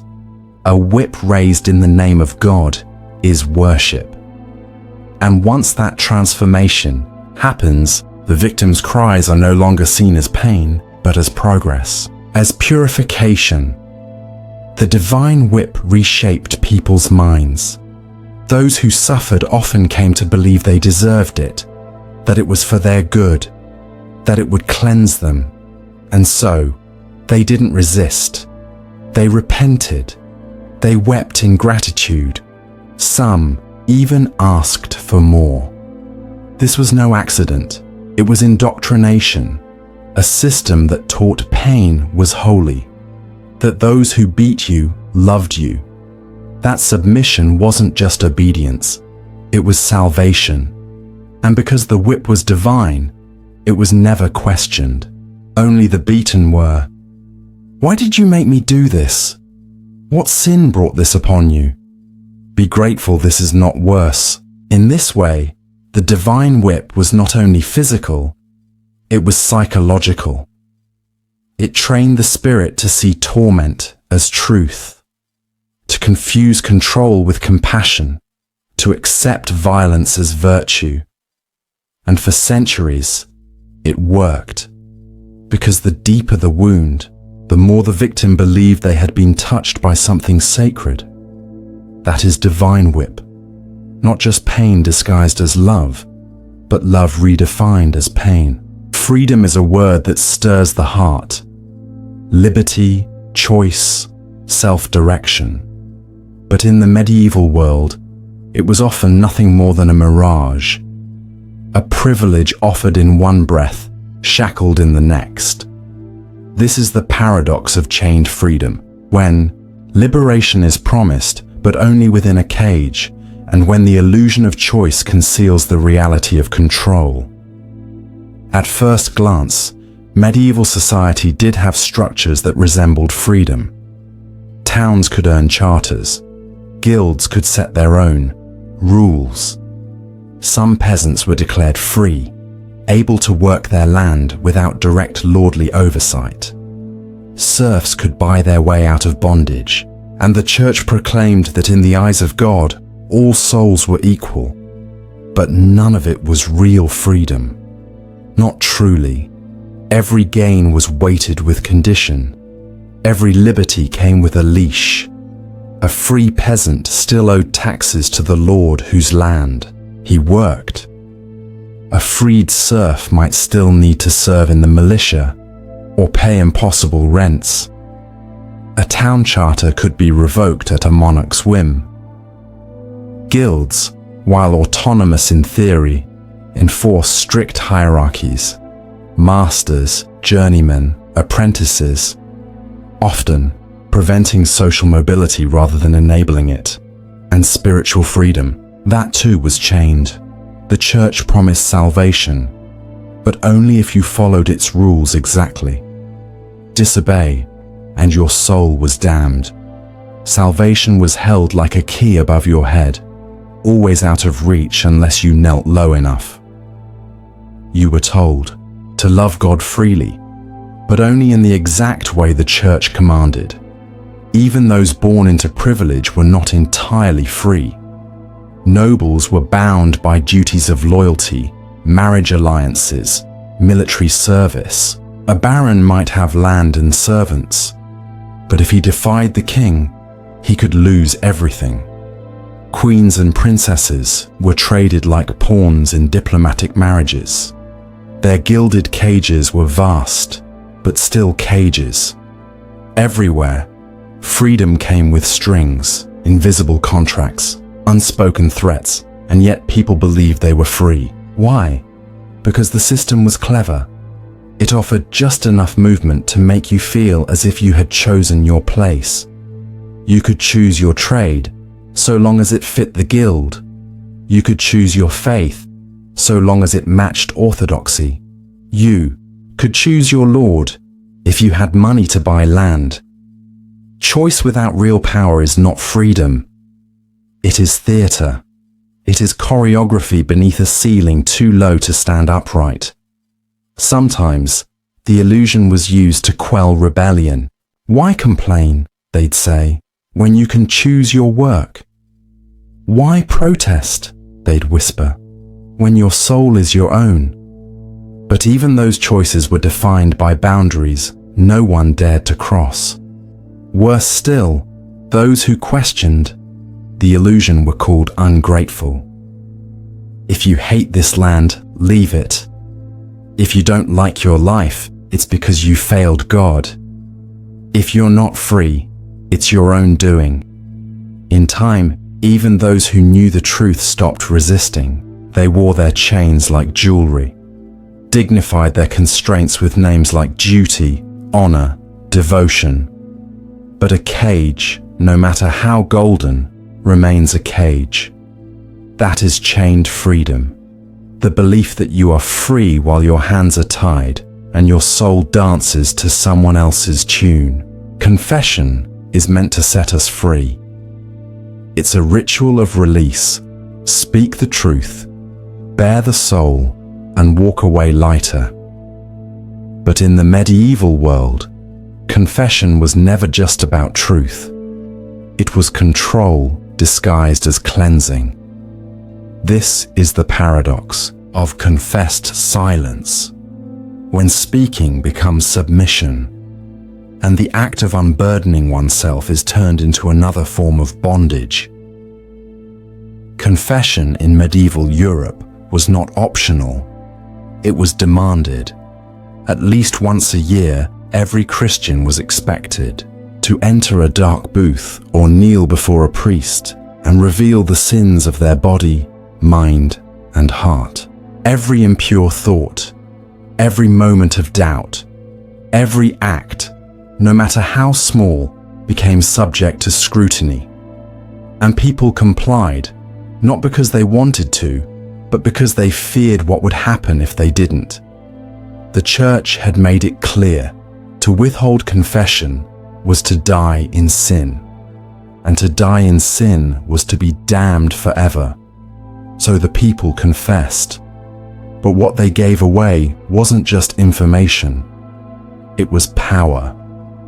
Every whisper of guilt became a thread in a vast web of control. The priest, as confessor, became gatekeeper to salvation. He could absolve, he could withhold, he could impose penance, sometimes spiritual, sometimes physical, sometimes public. A whispered sin in private could turn into lashes in the square, or fasting, or pilgrimage, or silence. And the content of these confessions was never truly private. Priests were men, and men talk. Some used secrets to manipulate. Others reported confessions to higher authorities. The booth became a funnel.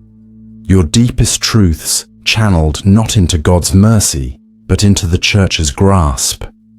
Even worse, people began to internalize the need to confess things that weren't even sins. A woman who felt anger, a man who had dreams, a child who disobeyed in fear. These became moral crimes, and with every confession, the boundaries of guilt expanded. In this way, people learned not only to confess, but to censor, to silence themselves before the sin, to shape their thoughts before they could be labeled impure. This is where the paradox twists. Confession, which should liberate the soul, taught people to muzzle it, to stay quiet in life, so they'd have nothing to confess in death.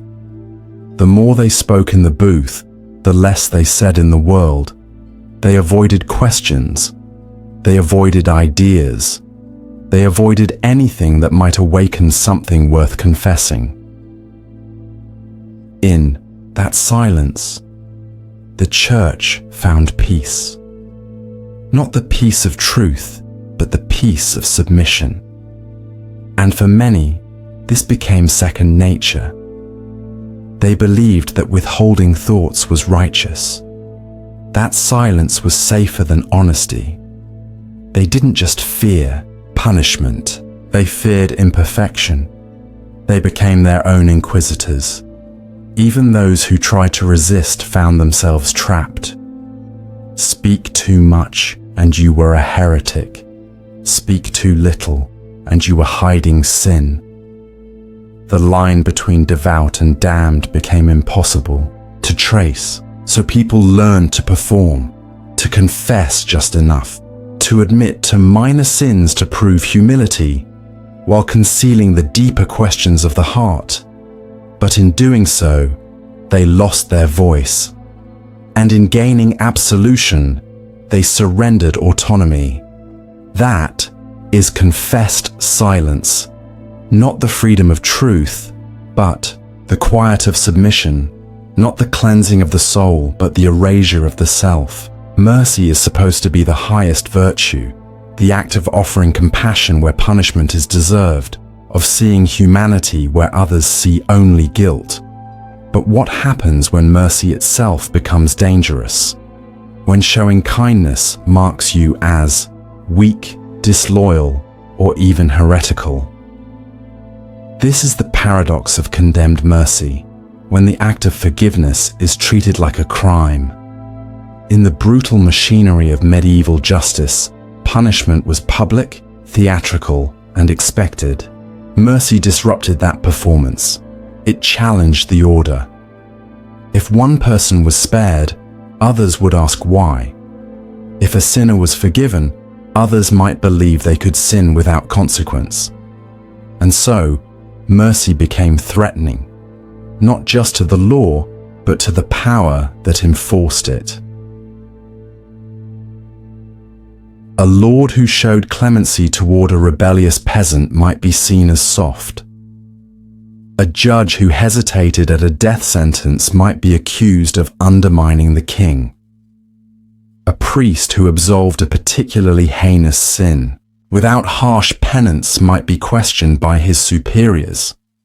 Mercy wasn't just discouraged, it was punished.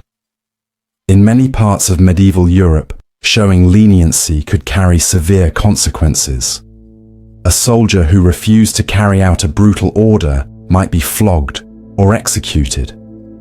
A nun who sheltered a heretic might be burned alongside them.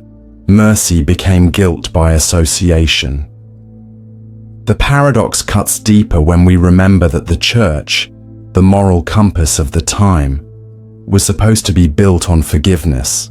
Christ had preached love after all, forgiveness, mercy, and yet the church itself led inquisitions, ordered torture, and sanctioned the executions of those who dared to ask too many questions.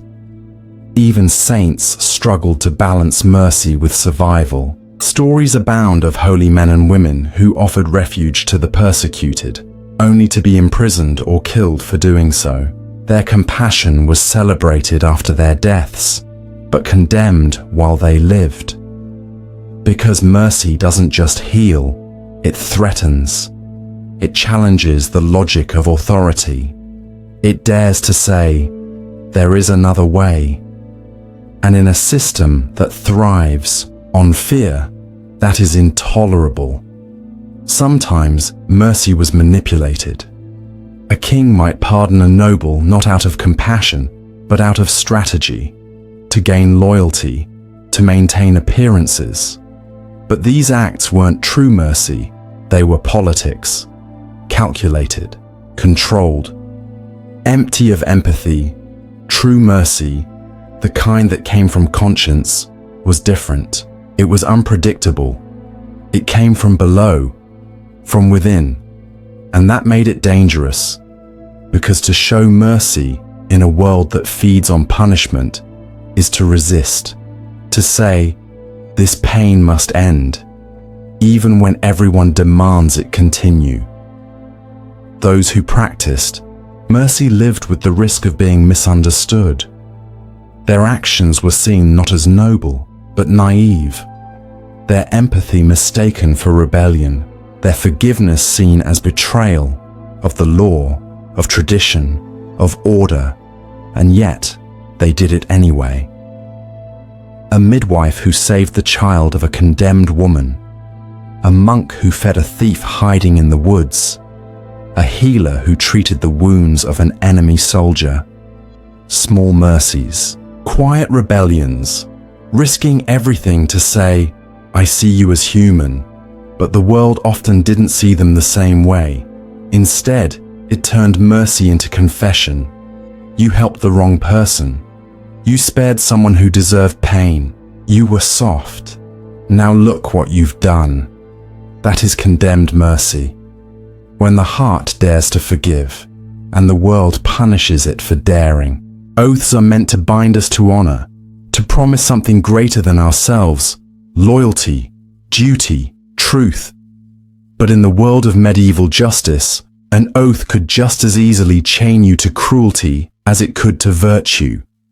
This is the paradox of wicked oath, when a solemn vow becomes a path to injustice, and when keeping your word means betraying your soul.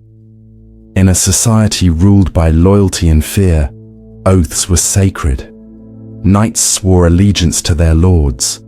Peasants swore to serve their masters. Clergy swore to uphold doctrine. Guilds, armies, courts, all were held together by a web of spoken promises. Breaking an oath wasn't just a legal offense, it was a sin. An act punishable not only by man, but by God.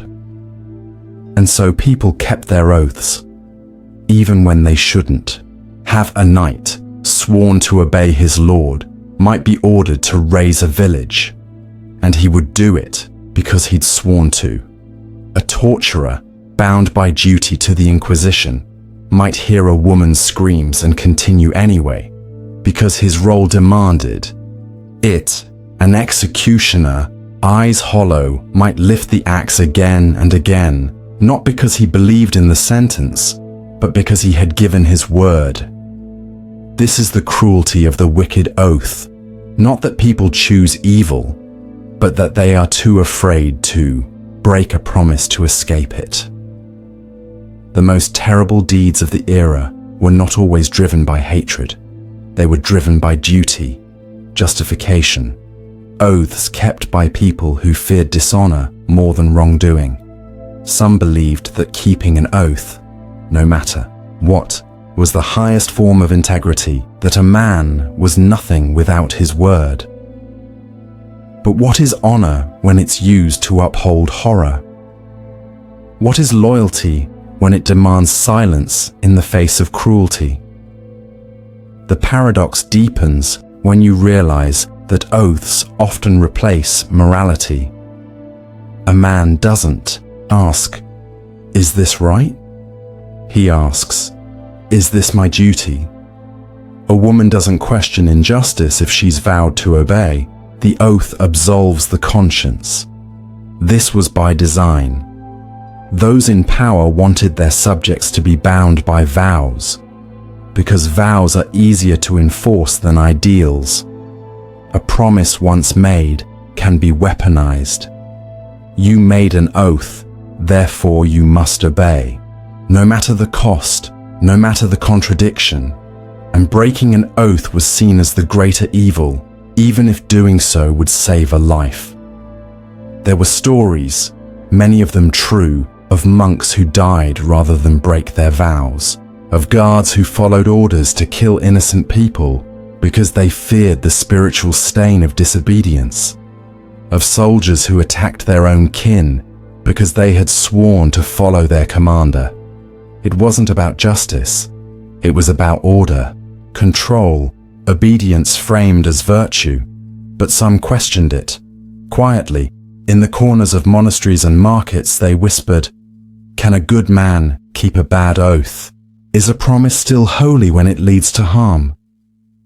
Is silence still noble when it protects the wicked?" Those who broke their oaths, who chose conscience over duty, were often cast out, dishonored, called traitors, even heretics. But in breaking the chain, they reclaimed something deeper, their humanity. Because sometimes the bravest thing you can do is break your word, to refuse, to walk away from the promise that binds you to evil. That is the paradox of the wicked oath, a vow kept so tightly, it strangles the very soul it once meant to elevate. Rebellion is usually thought of as disobedience, an open rejection of power, a refusal to comply. But what if the most powerful rebellions are the ones that appear, on the surface, to obey? What if conformity itself becomes a kind of quiet defiance? This is the paradox of obedient rebellion. When submission masks resistance, and when the act of following the rules is the very way to break them. In medieval societies, where surveillance was not technological but social, true rebellion was nearly impossible to carry out directly. Every word was overheard, every movement watched by neighbors, priests, and lords. Outward defiance meant swift, often fatal punishment, so those who wished to resist had to find subtler ways, and so they obeyed, but with intention. A woman would speak the required prayers, but cross her fingers behind her back. A monk would copy sacred texts word for word, but deliberately introduce A single error, one letter wrong, a silent protest pressed into parchment. A servant would nod to his master's orders, then carry them out just slowly enough to let the grain rot in the sun. This was obedient rebellion, a rebellion that lived in the margins, in the silence between spoken prayers, in the space between gesture and intent. Outwardly, nothing seemed wrong, but underneath there was resistance, thought, defiance. For many, this was the only way to survive with dignity. The church, for all its power, could not see into hearts. A man could preach loyalty while dreaming of escape. A woman could take communion while rejecting the very beliefs it symbolized. The system demanded obedience, but it could never truly possess the soul. And so people found clever ways to reclaim power. A peasant might sing hymns louder than others, not because he believed, but to mask his thoughts. A scribe might illuminate a holy manuscript with hidden symbols, small faces twisted in mockery, tucked in the curls of letters. A midwife might perform rites that honored the church and the old gods, layering faiths in a way that obeyed neither fully, but gave reverence to both. They obeyed to survive, but in that obedience, they carved space for themselves, space to think, to doubt, to dream of something freer. The paradox tightens when we realize that even systems of control encouraged this kind of rebellion, so long as it didn't tip into open challenge. Lords wanted peasants who grumbled but paid their taxes. Priests tolerated quiet skeptics who still attended mass. Kings preferred the illusion of loyalty over the chaos of truth. In this way, obedient rebellion became a pressure valve, a way to keep the world from erupting. But it also became a seed, because every whispered doubt, every act of hidden defiance, planted the idea that things could be different. And over time, these small resistances grew into larger movements, heresies, revolts, reformations. It all began with the smallest refusal, buried inside an outward yes. This form of rebellion asks a deep question. What does it mean to resist if no one can see you doing it? Is rebellion still rebellion when it wears the mask of obedience? Yes, because rebellion is not always fire and swords. Sometimes it's the quiet preservation of thought in a world that demands your silence. That is obedient rebellion. Not the breaking of chains with noise, but the loosening of links in the dark until one day they simply fall away. There's a special kind of terror that hides behind paperwork and ritual. A horror not born in shadows, but in sunlight, in courtrooms, in parchments, in official seals. This is the paradox of legalized horror, when nightmares wear the robes of justice and atrocities are not only permitted by law, but sanctified by it. In medieval society, the law was not just a system, it was a spectacle. Trials were held in public squares. Verdicts were delivered with trumpets and scrolls. Punishments were staged like theater, designed not only to discipline, but to display, to remind everyone watching, this is what happens when you stray. And yet these acts of violence were always described as justice. Torture chambers were hidden beneath court buildings. Iron maidens, racks and thumbscrews were not the tools of criminals, but of judges, of clerics, legal instruments used to extract confessions, to determine guilt, to secure truth through pain. A woman suspected of heresy could be tortured into confessing, a confession then used as legal evidence of her guilt. The circle was perfect, horrifying, legal. Execution methods were codified: burning, hanging, beheading, each chosen not at random, but according to status, crime, and custom. There were guidelines on how much suffering was appropriate, on how many lashes could be given, on how long a prisoner could survive in the stocks before their punishment was fulfilled. And all of this was lawful, sanctioned, declared righteous by kings and popes alike. Even more chilling, many victims believed in the justice of their own punishment. They had been taught from birth that the law was an extension of divine will. To be judged by the court was to be judged by God. If you suffered, it was because you deserved it. If you were tortured, it was because truth required it.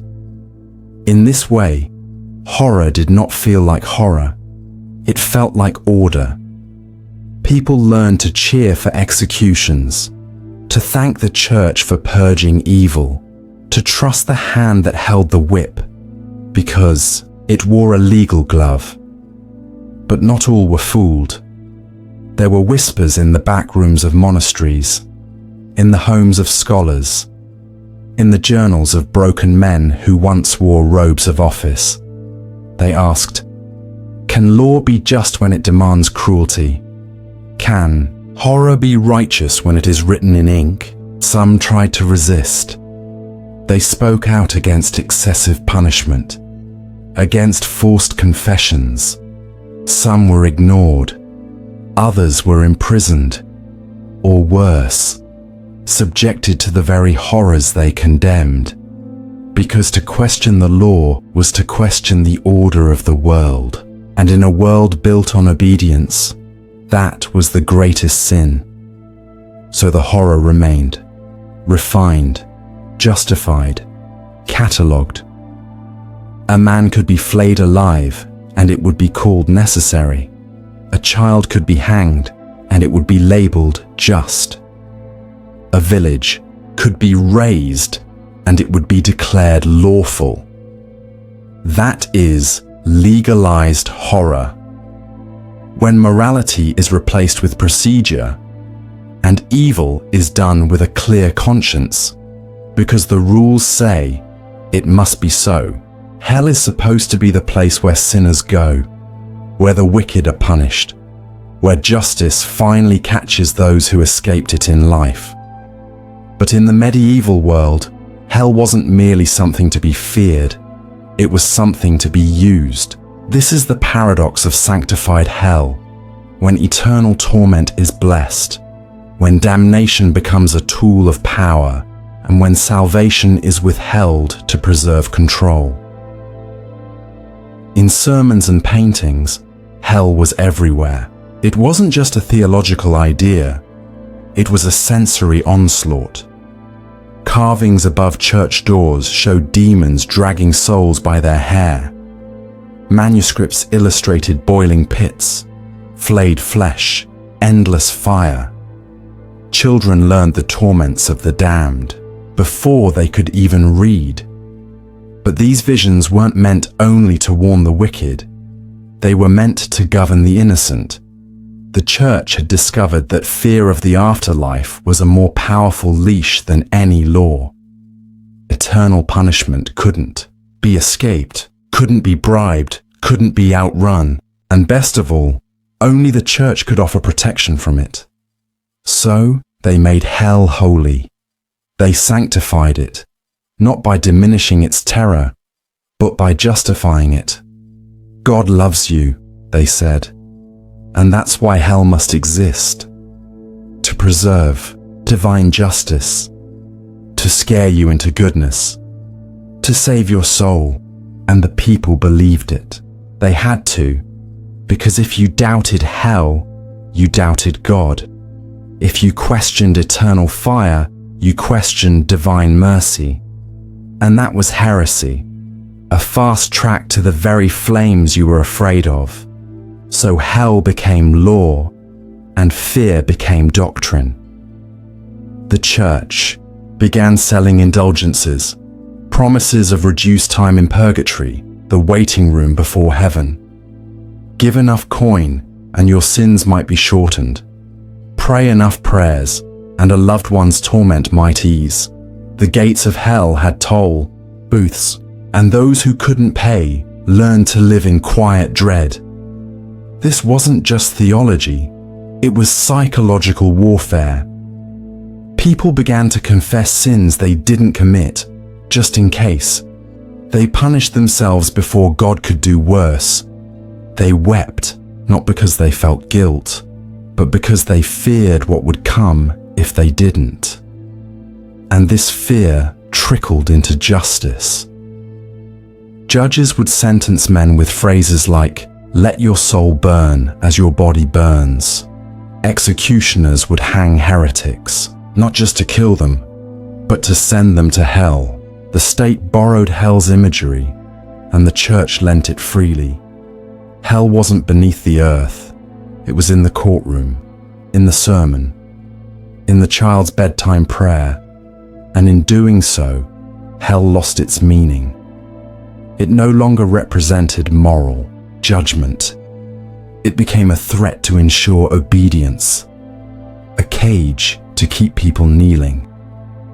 But not all knelt. Some began to see the manipulation, to ask, why would a loving God require eternal torture? To wonder, if I must be afraid of salvation, is it truly salvation at all? These questions were dangerous. Many who asked were silenced, branded, burned. Because if hell were not real or not just, the whole system began to crack. So the church doubled down. They sanctified hell harder, wrapped it in gold, wove it into art, into law, into ritual, until it became not just a destination, but a tool to keep people in line, a tool to sell redemption, a tool to keep control. That is sanctified hell, not a place of punishment, but a weapon of fear, blessed in the name of love. You've wandered through dungeons dressed as courts, and sermons that sounded more like sentences. You've followed the footsteps of peasants, monks, knights, and midwives, each trapped in their own moral puzzle. And if you've made it this far, still awake or gently drifting, then you've arrived at the edge of the paradox itself. What these stories reveal isn't just that medieval justice was brutal. Most of us already know that. It's that the brutality was systematic, that cruelty wore a crown, that silence was considered righteous, that fear was not only normal, but necessary for the system to survive. In these twisted contradictions, blind retribution, cleansing, fire, obedient rebellion, we find people trying to make sense of a world where right and wrong weren't just blurred, they were inverted, where morality wasn't measured by compassion, but by compliance, where a good person could be punished, and a wicked man could sleep peacefully under the church's blessing. This is the legacy of paradox, and not just in the past. Because while stocks and gallows may be gone, the logic behind them still lingers. Have you ever stayed quiet, not because you agreed, but because you feared what would happen if you spoke? Have you followed a rule you didn't believe in, because breaking it would cost you your place? Have you seen someone suffer and told yourself it must be their fault, just to avoid confronting a cruel system? These aren't just medieval problems, they're human ones. That's the haunting beauty of paradox. It survives across centuries. It dresses itself in different laws, different gods, different flags, but it always returns to the same questions. What do we sacrifice for safety? What do we silence in the name of order? And when does justice become indistinguishable from punishment? The people you've met in this journey, those who whispered heresy, who performed rituals in secret, who dared to show mercy, were rebels of the softest kind. They didn't set fires. They lit candles. They didn't break chains with hammers. They loosened them with doubt, and in doing so, they planted the seeds of every freedom you have now. So as you close your eyes, remember this. The world you live in was built on their quiet defiance, on their whispered questions, on their refusal to accept that cruelty was ever truly holy. You sleep under stars they couldn't see. You dream in a language they never spoke. But the fears they faced, the paradoxes they lived, still echo in your bones. So rest gently now, not in ignorance, but in awareness. Because if the past teaches us anything, it's that even the darkest justice systems cannot erase the smallest acts of human light. And in the end, it was never the fire that endured. It was the flicker,